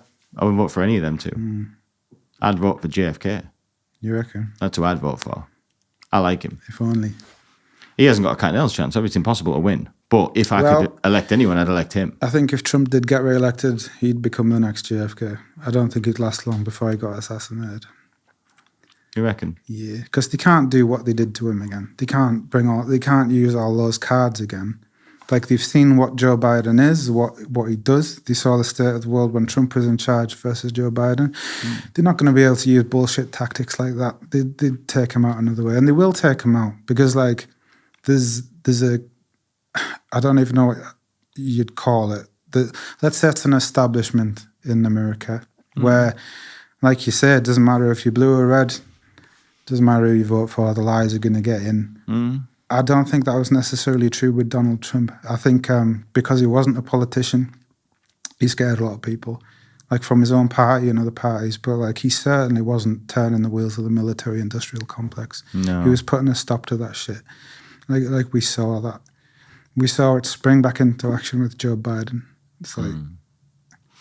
I actually have come to believe that the front men we see aren't running the show. That's what I actually think now. I think that there is people behind the curtain. That's what I think. Whether you're picking Trump, JFK, Biden, whatever, even in our country, I think the leader is really, really irrelevant. I think really because I actually believe that it's way back. I believe there's a system in place. Not lizards, though. Please, please, no lizards. No, I'm not into that. No, I'm not into lizards. Like I just think that there's a... Yeah, I don't think Joe Biden's calling shots, mate. Not for 1 minute. He can't think straight. He's not well. I wouldn't let him fool you. He's mentally impaired. Bless him. And I'm not saying anything bad about him. He's an old man. He's an elderly gentleman. He's an old man. He might be frail, but he's still the goddamn Antichrist. Maybe, but I don't think he, in my opinion, it doesn't appear that he's making the shots. He's not calling them. Who do you think it is then? I think it's the establishment, and I think it goes way back, and I think it's a vast amount of people. I think there's a, hypothetically, there's a big boardroom with a big massive table with loads of people sat around it. We don't know who they are. They're all in suits, and Joe Biden's the puppet that they send on the stage. That's what I think. And they say, right, Joe, this is what we're doing. So, I don't know. I've heard this before that, when Barack Obama got in power and he made all these promises that never happened. Mm-hmm. Look, I'm going to say this: Barack Obama, as a human, I thought he was fabulous. But I actually also think he was one of the worst presidents I've ever had because he was absolutely full of nonsense. But I don't think it was his fault. I think he set out with good intention. I think he got elected. And this is a hypothetical version, but something along the lines of he became president, he got took in the back room and they said, right, mate, this is actually what's happening, right? You won't be doing this. We'll be doing this. That's what's going down. So, right, now crack on. I think he's basically taken in the back room and told, this is the crack. This is how this is going down. So who is in power then? Who do you think? Because that Congress, I think that's ain't not gonna Congress. lie. An establishment, sorry. Yeah. A big establishment. I don't know who they are. I'm not educated enough to understand it. But I don't think it's the people we see on the telly. I just don't. I certainly do not believe that Joe Biden has the mental capacity to be making the decisions he's making. I don't think so. That's made me believe it more than anything. I believe that there is something else, a power, a force. I think it's possible that when a person gets in power like that, there are probably bad people around them who are capable of enacting some kind of control over people if maybe the faculty's on there. I don't think it's I don't think there's some dark, shadowy crew of people who are pulling the strings though. I actually think the CIA probably has more power than the president. Yeah. That's what I think. I think those type of, that's just one of many. The FBI, the CIA, the NSA, people like this, I think there's something behind. I think they call the shots. I think it's all a pantomime. Yeah. So what was their intentions if it was a pantomime? How would you explain the rift between Obama, Trump, Biden? What was Well, there isn't a rift between Barack and Biden. They're busy marriers. Barack's recently come out and sort of pushed Biden again. They're in the same team. No, but I mean those establishments, because you have three very I think you're right. Obama is pretty much the same as Biden. I think they're both as evil as each other personally, but you have Trump in the middle of all that, who we've just said wasn't like that. So what is, if there is some kind of force pulling the strings, what explains that rift? What explains the paradigm shift between Obama to Trump, then Trump to Biden? I think kind of what you pointed out, again, this is coming from a Divvy's perspective. This is just regurgitated information. I think what you said is probably right. I think nobody thought Trump was going to win.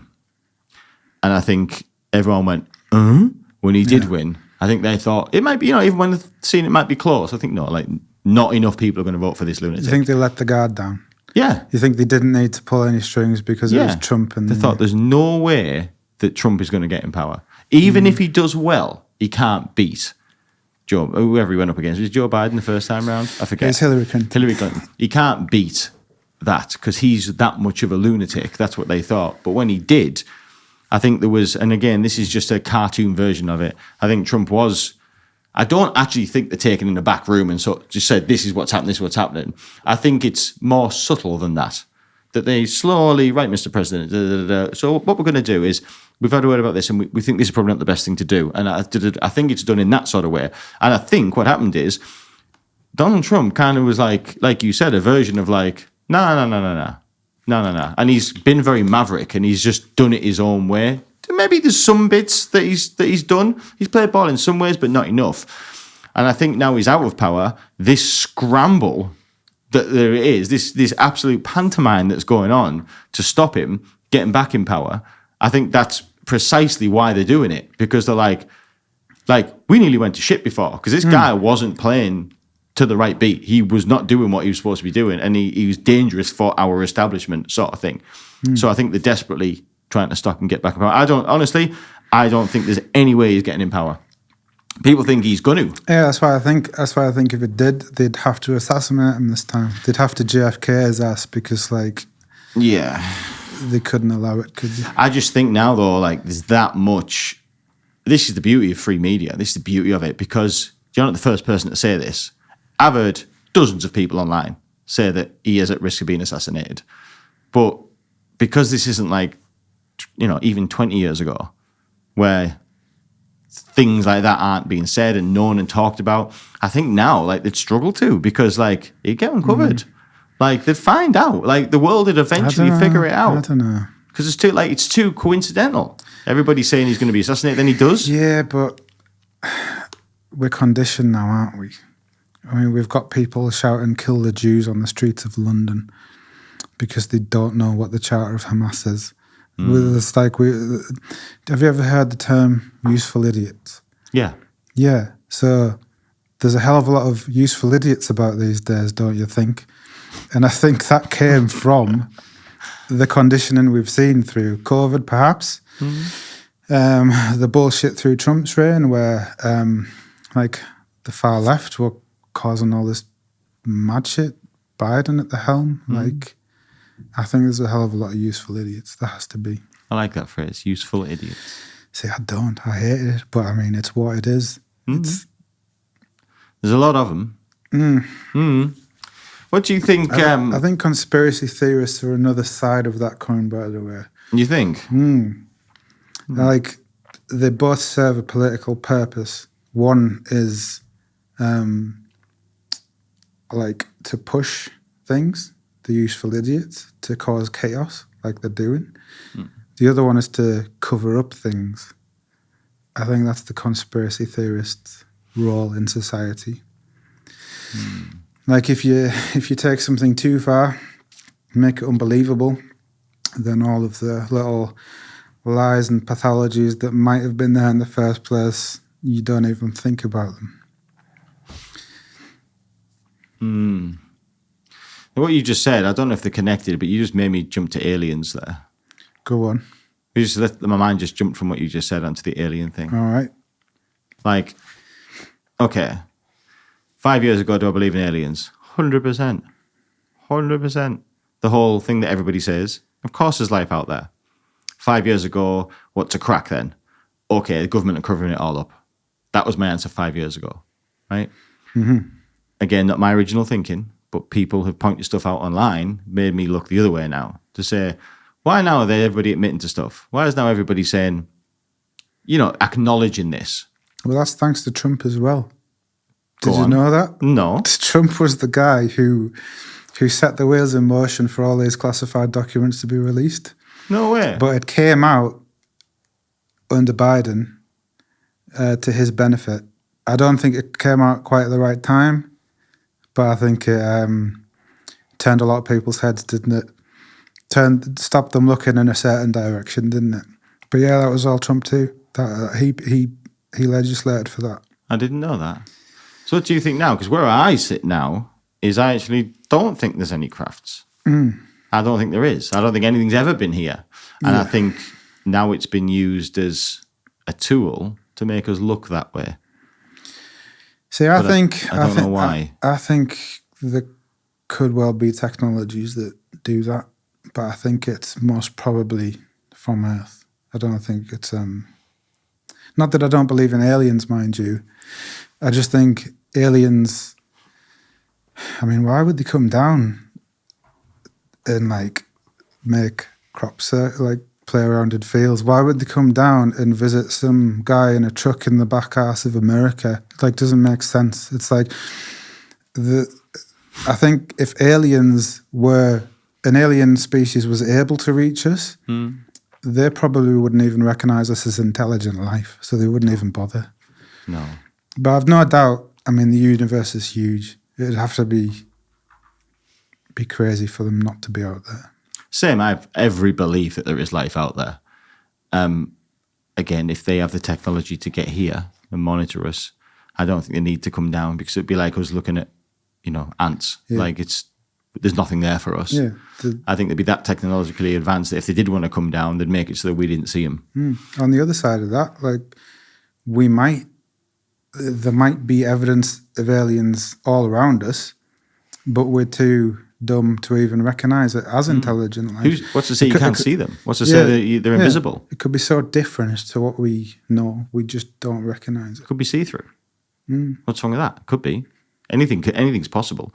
But I think all of these sightings, again, just through different people's opinions I've heard online, but I'm now in that camp, which is all these sightings, and now, certain Air Force pilots are coming out and saying, we saw this, and, this now we're going to look into this, as the American government saying, we're going to get to the bottom of this, I actually think that the technology is man-made. I think there is stuff that is under wraps, and I think it's all man-made, and I think so. It's been picked up now, and there's too much fluffing around with it, so they've said, right, yeah, it's aliens. Yeah. Might be aliens, so don't be looking over there, look at the aliens. Yeah. And it all comes back from the COVID thing, really. It just made me distrustful. I don't think it was the COVID thing that made me distrustful. I think it's the past 3.5 years of listening to every single argument, every single point of view online. It's now just me. I don't know who to trust. I don't know what to believe, who to trust. I don't know where the lie is, where the truth is. It's just chaos. It's chaos is what it is. Same with wars. Like I've listened to the Sky News before, and their turn of events could be real. These evil people and all this and da-da-da-da. But then you listen to the free media people who basically they just flip it the other way around to say like, no, that's nonsense. It's this. Honestly, Paul, I don't know what to believe. I don't know what or who I believe in. I'm just lost. I've been strong on both sides, both that way and that way. That way and that way, who? On everything. It was aliens, definitely isn't aliens. COVID was going to kill us all. COVID was nonsense. I've been on both sides of everything. But the best place to be is here. And that's where I am now. But that's not a good place. No, it's a good place. And I'm confused. The best place is always the centre, Dan. Right. But that means you don't know what's going on. You're left with, Well, I'd rather know or think I know. It means you're open to it. And more importantly, you're not closed off to the other side. It's like politics, left and right politics. It's like... That's why I'm a Trump and Biden. Imagine being so fucking narrow-minded that you think the entire of the 50% of the population is wrong. That's not the place to be. The place to be is in the centre, listening to everybody, listening to all sides, taking everybody's opinions on board. But you know where this centre we're talking about, that sounds good, your turn of events, but what that actually means is, instead of thinking 50% is wrong and 50% is wrong, I now think everybody's wrong. I now think 100% are wrong. Probably because they are. Or at least not 100% right. That's a better way. It's like I don't know if you believe in, I don't know, things come in waves, oscillations, right, vibrations and all that kind of shit. But it seems like what's happening now is you swing too far one way, it swings just as far back the other, and that's nowhere to be, is it? It's true. It's all right. Let's not say there. Let's keep it here. All right. Stay in the middle of it somewhere. Yeah. Yeah, I'd say that's probably good advice for anybody. Yeah, if the two poles are here, don't sit here. Don't sit here. That's where find a happy medium. Swing that way a little bit, that way a little bit, but always stay towards the centre if you can. It's probably good advice for everybody, really. I'd say.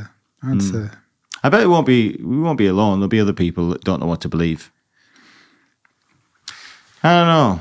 What do you think? If you could predict, where's the world going to be in 20 years' time?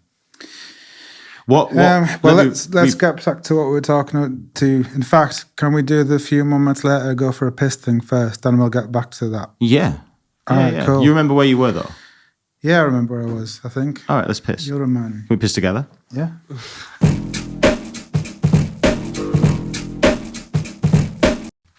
So we've got some topics that we've...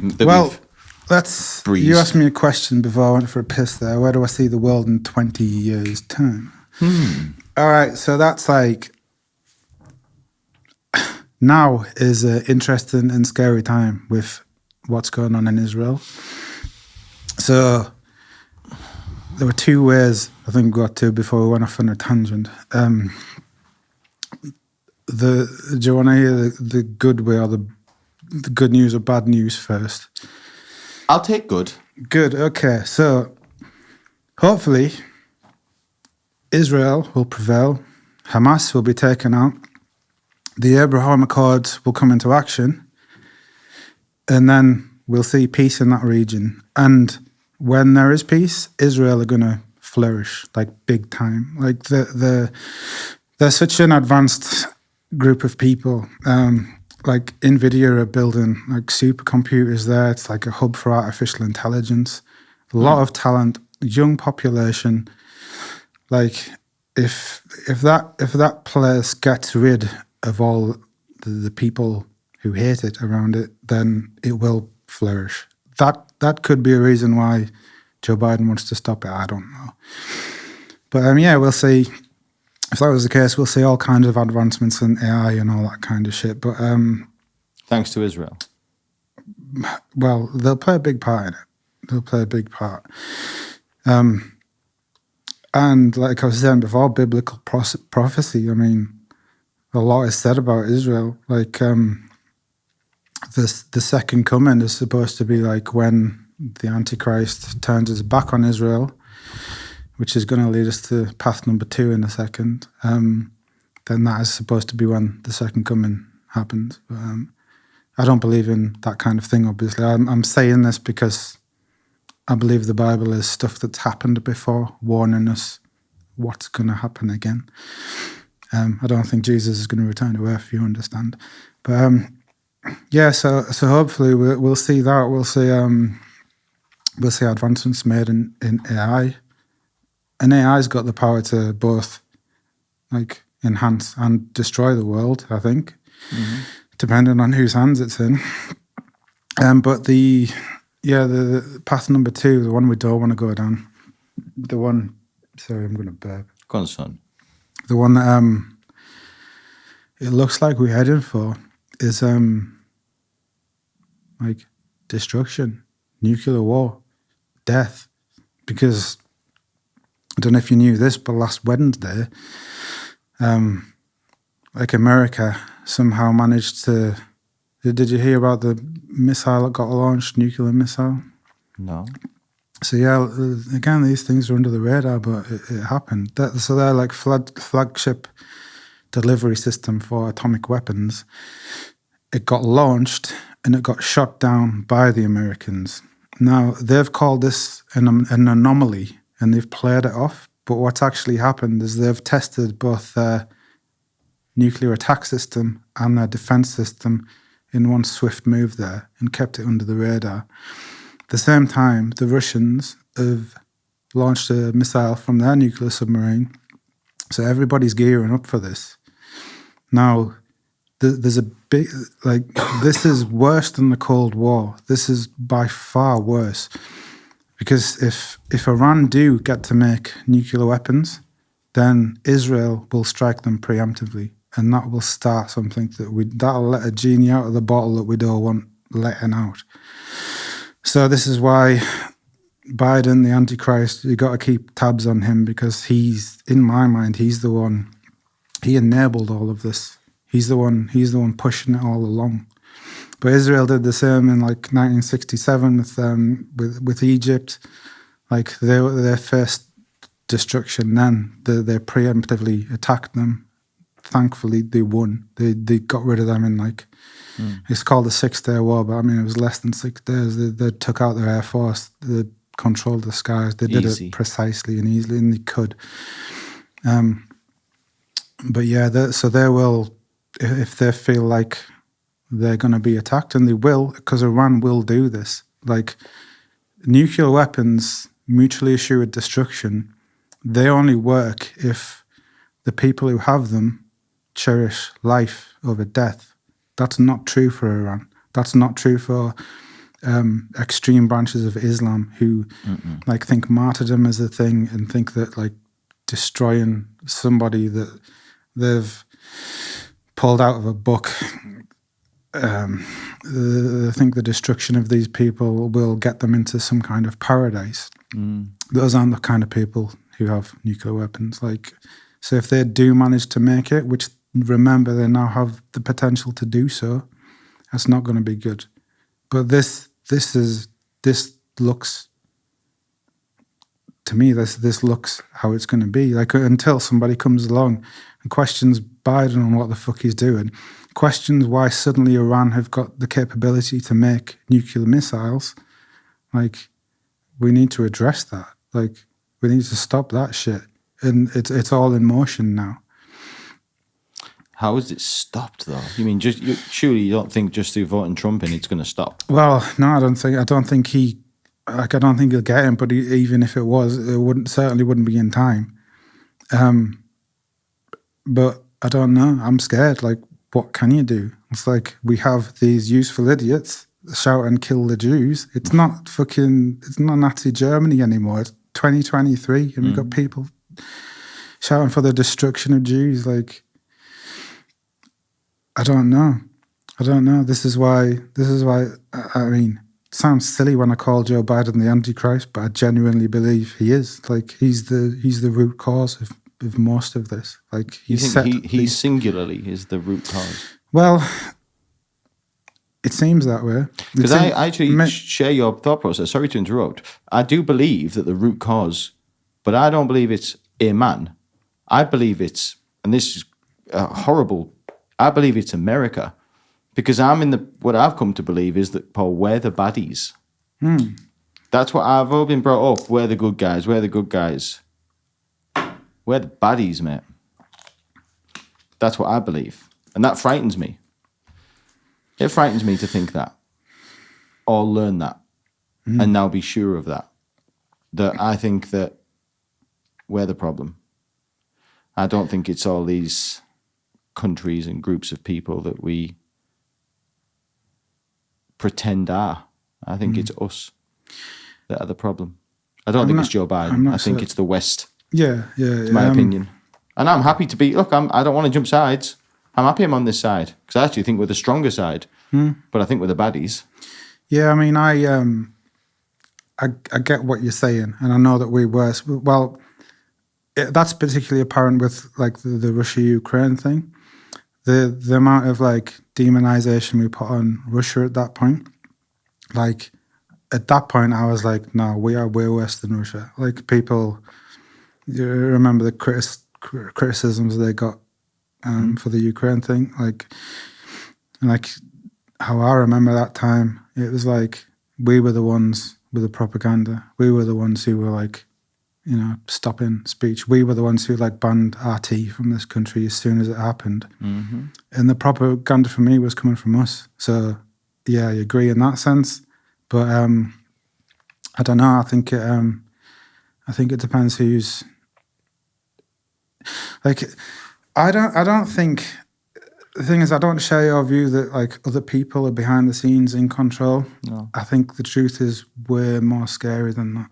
Really? Yeah. I think it's people like us that are in control, and that's like terrifying. Whoa. People with like the same kind of flaws that we have, like divvies. Yeah, divvies basically. Just daft cunts. Yeah, look, at the end of the day, mate, we're human beings, and human beings have egos. Like, I heard somebody say that the best leader of this world would be artificial intelligence because it wouldn't have the negative sides of humans, which would be egos and, big dick syndrome and little dick syndrome, little man syndrome, the bothered to want to do well, to how am I perceived? All that's taken out when it's AI. Like, I can totally get behind that, but I don't think AI is anywhere near that kind of level yet. No, of course not. Like, I mean, I use it a lot. And it's not. The trouble with AI is it's intelligent, but where's it getting its information from? It's getting it off the internet. So basically, it might be super intelligent, but if it's based on the culmination of human intelligence up until this point, which it seems to be, then that's a scary thought, isn't it? Yeah, I suppose AI at this point is only as bright as we are. Yeah, Because the only information it's got is what we've given it. yeah, we don't. I mean, we don't even need to worry about AI until like quantum computing is a thing anyway, because like we don't have the computing power to make it a real threat. So you don't fear it then? Yeah, quantum computing, on the other hand, you combine that with artificial intelligence, then that's Pandora's box, because there is no security system that couldn't just slice through like butter, like Instantaneously. Just gone. So if that gets on the wrong hands, then that's bad times. What is quantum computing exactly? How does it differ from AI? Well, quantum computing, it's like, look at it like this. Do you know how computing works in bits? Our Sega Mega Drive's 16-bit, 8-bit at its core, but computing goes up in bits. Most operating systems now run on like 64-bit or whatever. All right, so a bit is basically on and off, all right? So you look at it like 64 bits, 64 different combinations of off and on. Now that's a hell of a lot of different combinations, and that is basically the power of the computer. You can process this kind of stuff, all right? Quantum computing, on the other hand, it's not bits. It is a bit, but it's not an on-off state. The state can exist anywhere between 1 and 0 and at different places at once. So the power difference between that and our conventional bit architecture is like unbelievably vast. Like quantum computing is, you couldn't even comprehend how much more powerful that is to like the computing that we know now. But to my understanding, could be wrong, that is the difference. It's to do with the chip architecture and the state it can exist in. And of course, quantum is like that can exist in all kinds of states at once. So we're not limited to old architectures. It's new and incredibly powerful. So you're not a fearer. So obviously, you don't really fear AI then. Not at this stage. You're not fear about like. I think it's a great tool at this stage. Like obviously, I'm same as you. I haven't asked you. I should have asked really. Are you still in the world of web development? Software engineering, but it's the same kind of thing. So do you not think, again, from a Divi's perspective, the first jobs to go are going to be ours? No. Because I feel, I've got it in my head. No, they'll help us. But the thing is, right, like I said, I've used it quite a bit. You can't just say, okay, computer, write me some code to do this. It just wouldn't work. Like, you might get lucky occasionally. You might be able to do some kind of a basic program like that. But ultimately, to operate AI in a way that would, you need software engineers to operate AI if you want results akin to software engineering. So it's not going to put anybody out of a job. In fact, I dare say it'd create more jobs.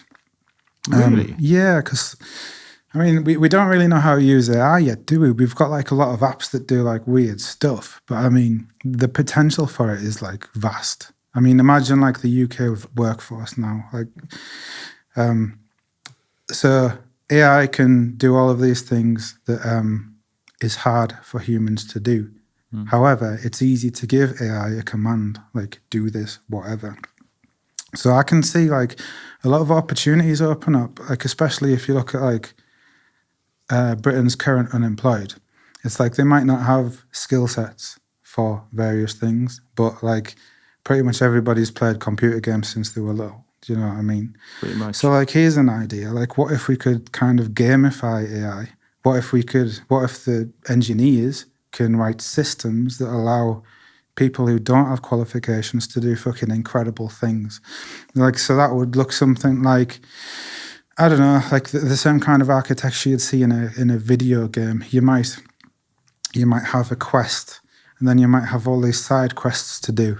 It could be a case of like developing a UI where an unskilled worker could easily go and get information from this API and do something to another API, and they wouldn't have to know what was going on behind the scenes. They'd just have to tell it to do what they needed it to. So you could create a lot of like complicated jobs like that for unskilled people, and that's just one potential thing it could do. There's so much potential for it. So you definitely don't share that mindset. Nah. It's interesting. It gives me some peace because I have had that chucked into me. That obviously I've heard Elon talking about it's the end of the world and the computers could take over and blow us up. I don't think that'll happen in my lifetime, as selfish as that sounds. But I do worry about income and working in the world of website design. And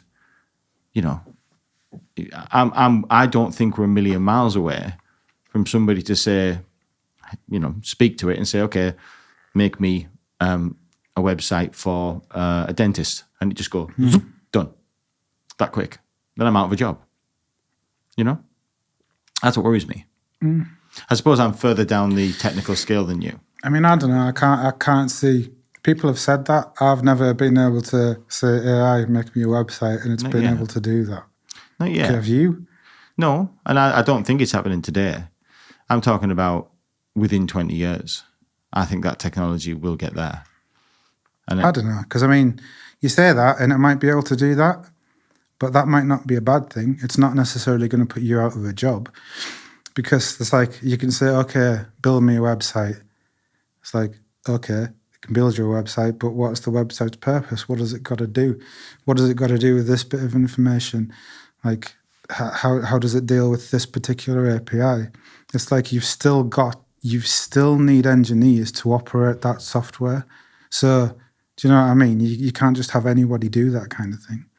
I don't think it's going to change every job. And I think the further up the technical scale you go or creative scale you go, or obviously taking out tradesmen, because that's a one thing in itself. But I think the further up the complexity scale you go, I think that's going to be the longer lasting jobs, let's say. So, in the world of websites, let's word it that way. Someone who does templated sites, that's whose job is. He makes templated websites, right?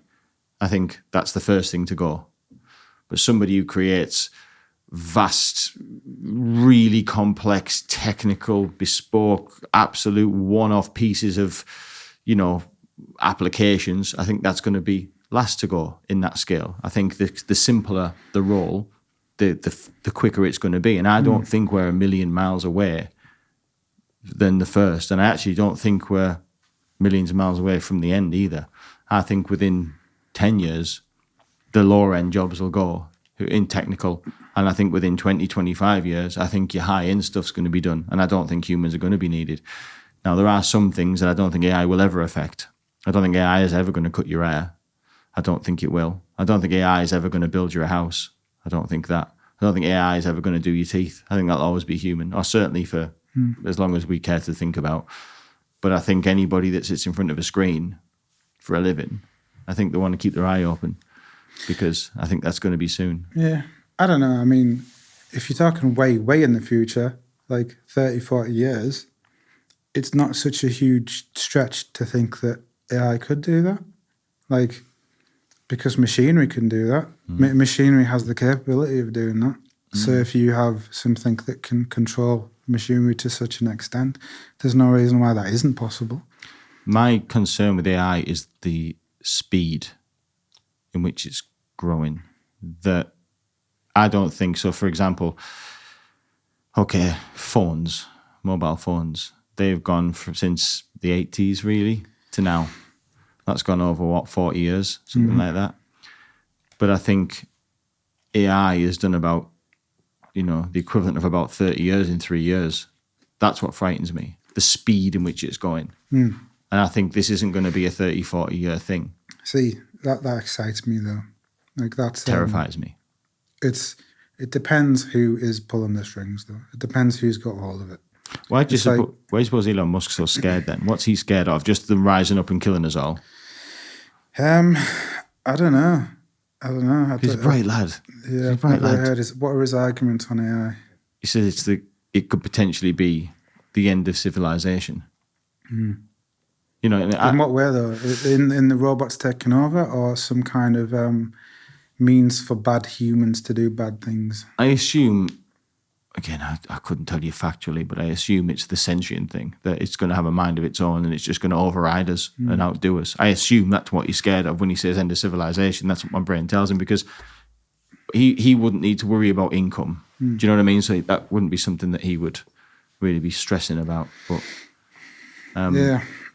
I mean, if it comes to that, do you know what? The way I see it is, if it gets to that and we're all dead anyway, do you know what I mean? Like, whatever. If the AI is going to get us, it's not going to be like a war like we imagine, like, oh, they're shooting at us, we're shooting at them. It'll just go, that's it. Everything will just go, that's how fast computers work. You won't see it coming. Just everything will just go. Or every system will just be off.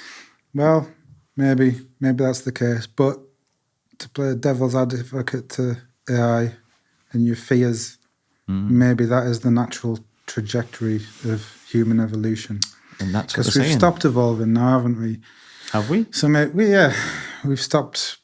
I mean, it's evolution happens from survival of the fittest, right? Not like that anymore.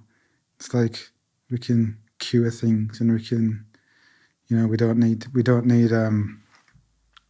like genetic anomalies to. We haven't cured everything.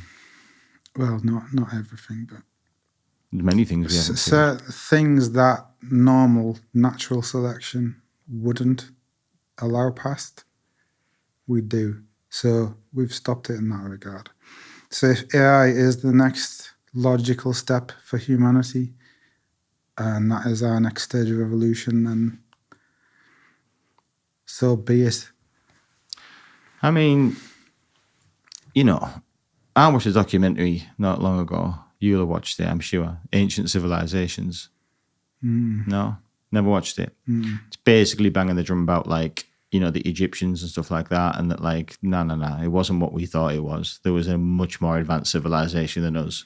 That it wasn't people with hammers and chisels and wearing dresses or whatever they were wearing, wearing rags that built them things. It wasn't. It was an advanced civilization. Yeah, I've heard this. And it basically, the sort of guy I listen to is that, like, civilizations come and go. And the planet is so vastly old that we don't know what's gone on. And we just, people who wrote the books that we learned at school, they were wrote years ago by people who had no technology. And we've been taught that to be a fact. But as time moves on, we're finding out, well, there's some flaws in what they've taught us, and there's some things that make it seem like it's not actually the case. And I actually am probably on the bandwagon now that we are in a cycle, and this just happens to be our cycle. Let's call them civilizations rise, civilizations they come get and they be wiped out. extinct. And I think this is ours. I'm not saying that AI is the end of ours. I'm not saying it is, but if it turns out to be, I wouldn't be massively shocked. I hope it isn't. I hope this is, like you say, I hope it's something that adds to us and makes us a brilliant, is the answer to all of our problems. Is the answer to our problems, and we become a much more better Yeah, that's society. what I think. I think it's going to be an extension of our intellect. I hope and so. We'll be a better place for it, I hope so. providing it's in the right hands. Providing people come to the senses about what's actually happening in Israel right now. I think that's key, because it could go wrong. Well, you've got me thinking. You made me think. Where is the evidence? But like, if I know we've got the pyramids, but if the Egyptians were so advanced, where is the archaeological evidence of their technology? So, the archaeological evidence of the technology, and again, this is a different perspective, watching one documentary and listening to a few people's opinions. Yes, I've done a few YouTube videos since. There are blocks of stone that we, in today's world, would struggle to move the distance that these stones have moved. They are tens, if not hundreds of tons of one piece of rock. And these pieces of rock were moved in their entirety hundreds and hundreds of miles, or a long, long distance. Now, in today's world, with our technology, I'm not saying we couldn't, but it would take us lifetimes to move it. It would be next to impossible. We wouldn't do it because we haven't got the technology to do it. And we're saying that they did that with nothing more than cattle and ropes and manpower. It's not physically possible without an advanced form of technology that we can't comprehend. Not the propulsion we know, where we make things go kaboom and things move.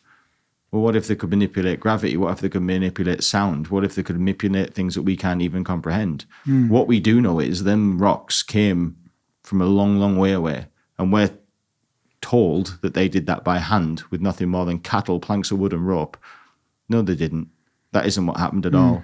There's things that are cut to tolerances that we can't do now. Like that we're told they did it with a hammer and chisel. No, they didn't. I'm not saying I know how, but they didn't do it with the tools that we're saying they did. Yeah. And again, I haven't got the answers. I'm just saying, and I don't think we have the answers. All this is presenting questions, which is challenging what we've been taught and what our history books say, because that isn't possible. I'm not saying there were using sound waves and gravity to pull magic off and whatever. Maybe they weren't. But we don't know what they were doing because it certainly wasn't what they're telling us or what we initially thought they did. That's a fact. Do you think aliens were involved? No. Because there's hieroglyphs and shit that point to that, isn't there? Yeah. Or people say point to it. I believe. I have a little theory, but you go. My belief is that there was an ancient civilization that used a technology that has been lost, that's been forgotten, that was lost through that transition of that civilization. Like we use kabooms. That's a daft thing. We use explosions to move things. That's what we do. I believe they didn't use explosions. I believe they used something else. It could be sound. It could be, I don't know, but they use something. It could be gravitational pulls. I don't know, but they use something else to move things. That's what we don't know what that is. Because all we can conceptualize is what we know. All we know is what's in our realms of possible. So if I say to you, I can move this pen with sound, you'd be like, go on then. Yeah, you can't. You say, no, you can't. There's no such thing because that's never been developed. But that doesn't mean it's not possible. It's just not in our mind. I think you probably can, you know. With sound. Yeah. Anybody who's played a bass guitar or whatever, like you can move shit with that. You can't control it, but you can certainly vibrate stuff enough to go along the table. That kind of thing. So that's vibrations, isn't it? Still sound. It is. But that's what I think. So tell me, I believe there's been an ancient civilization. Through what? Listen, you need to watch this documentary. Yeah, I will. I'd love to see the evidence. I'd love to see what they think. Just go on Netflix and search ancient civilizations. I'll send you some links tonight of this guy. He's done a few of these documentaries. Listen, I'm not saying he's got the answers. He doesn't. He has some theories, but he's just pointing stuff out that is fact. Again, it doesn't say we know they were doing this. All he's saying is we know they weren't doing that because that's not possible. So the question is still there. What were they doing? Yeah. So tell me the alien thing. Oh, that's just a silly thing. More of an observation than a theory. But I love those. I did have a friend who was an alien. Well, yeah, he was an alien. But he was into the Egyptian alien thing. Uh-huh. So looking at their hieroglyphs and that kind of stuff, you do see a lot of like things whizzing across the sky. But also there's a lot of like eye imagery. There is. Yeah, like aliens inside of eyes and that kind of thing. And do you know what instantly struck me about that? Like, it's, you know, when you look at a light source for too long, and then you look away and you can see this black shit, and it's usually like something circular, right? Because like light is, especially the sun, it's like a circle. So then you look away and you've got this like black thing whizzing around the sky. Now, if you don't know about that, if you don't know about like retinal burn and that kind of thing, suppose you're back then and you stare at the sun a little bit too long. You're looking about the sky and there's this black things flying around, isn't there? Yeah. It could be something as simple as that. Could be. Still doesn't explain how that big bloody rock got moved, though. No, it doesn't. But, do you know what I mean? No. Listen, we're going to wrap this up. All right. You're going to come back, though, aren't you, Paul? Yeah. Promise me. It's been fun. We've got so much more to touch on. Yeah. All right. But really, mate, appreciate you coming. I like the way your mind works. It challenges things. It challenges me. All right, cool. Yeah, I'm sure it's been nice to see you, just on a personal level. It's been a while. How long has that been? You look well. You look happy. That's Botox, sir. You look hydrated. You've had Botox. Well, yeah. No, it's all natural. Of course I have. I think my wouldn't- face looked like this at I would never 40-year-old. You're 40. I wouldn't have thought you've had Botox. I've had everything, mate. Do I look like I need Botox? Because I'm Fam, 41 now. So I've always said since the day I've known you, you have some kind of miracle skin. I thought you were getting stuff done, I'll be honest. it's probably the amount of weed I smoke. Whatever it is, mate, it's good moisturizer, whatever, good genes, I don't know. But you've got the skin of a baby, mate. Yeah, thanks. It's beautiful. I wish I could say the same about my joints. Listen, we'll wrap it up, right? Until next time. All right. Thank you for coming. Indeed. See you soon.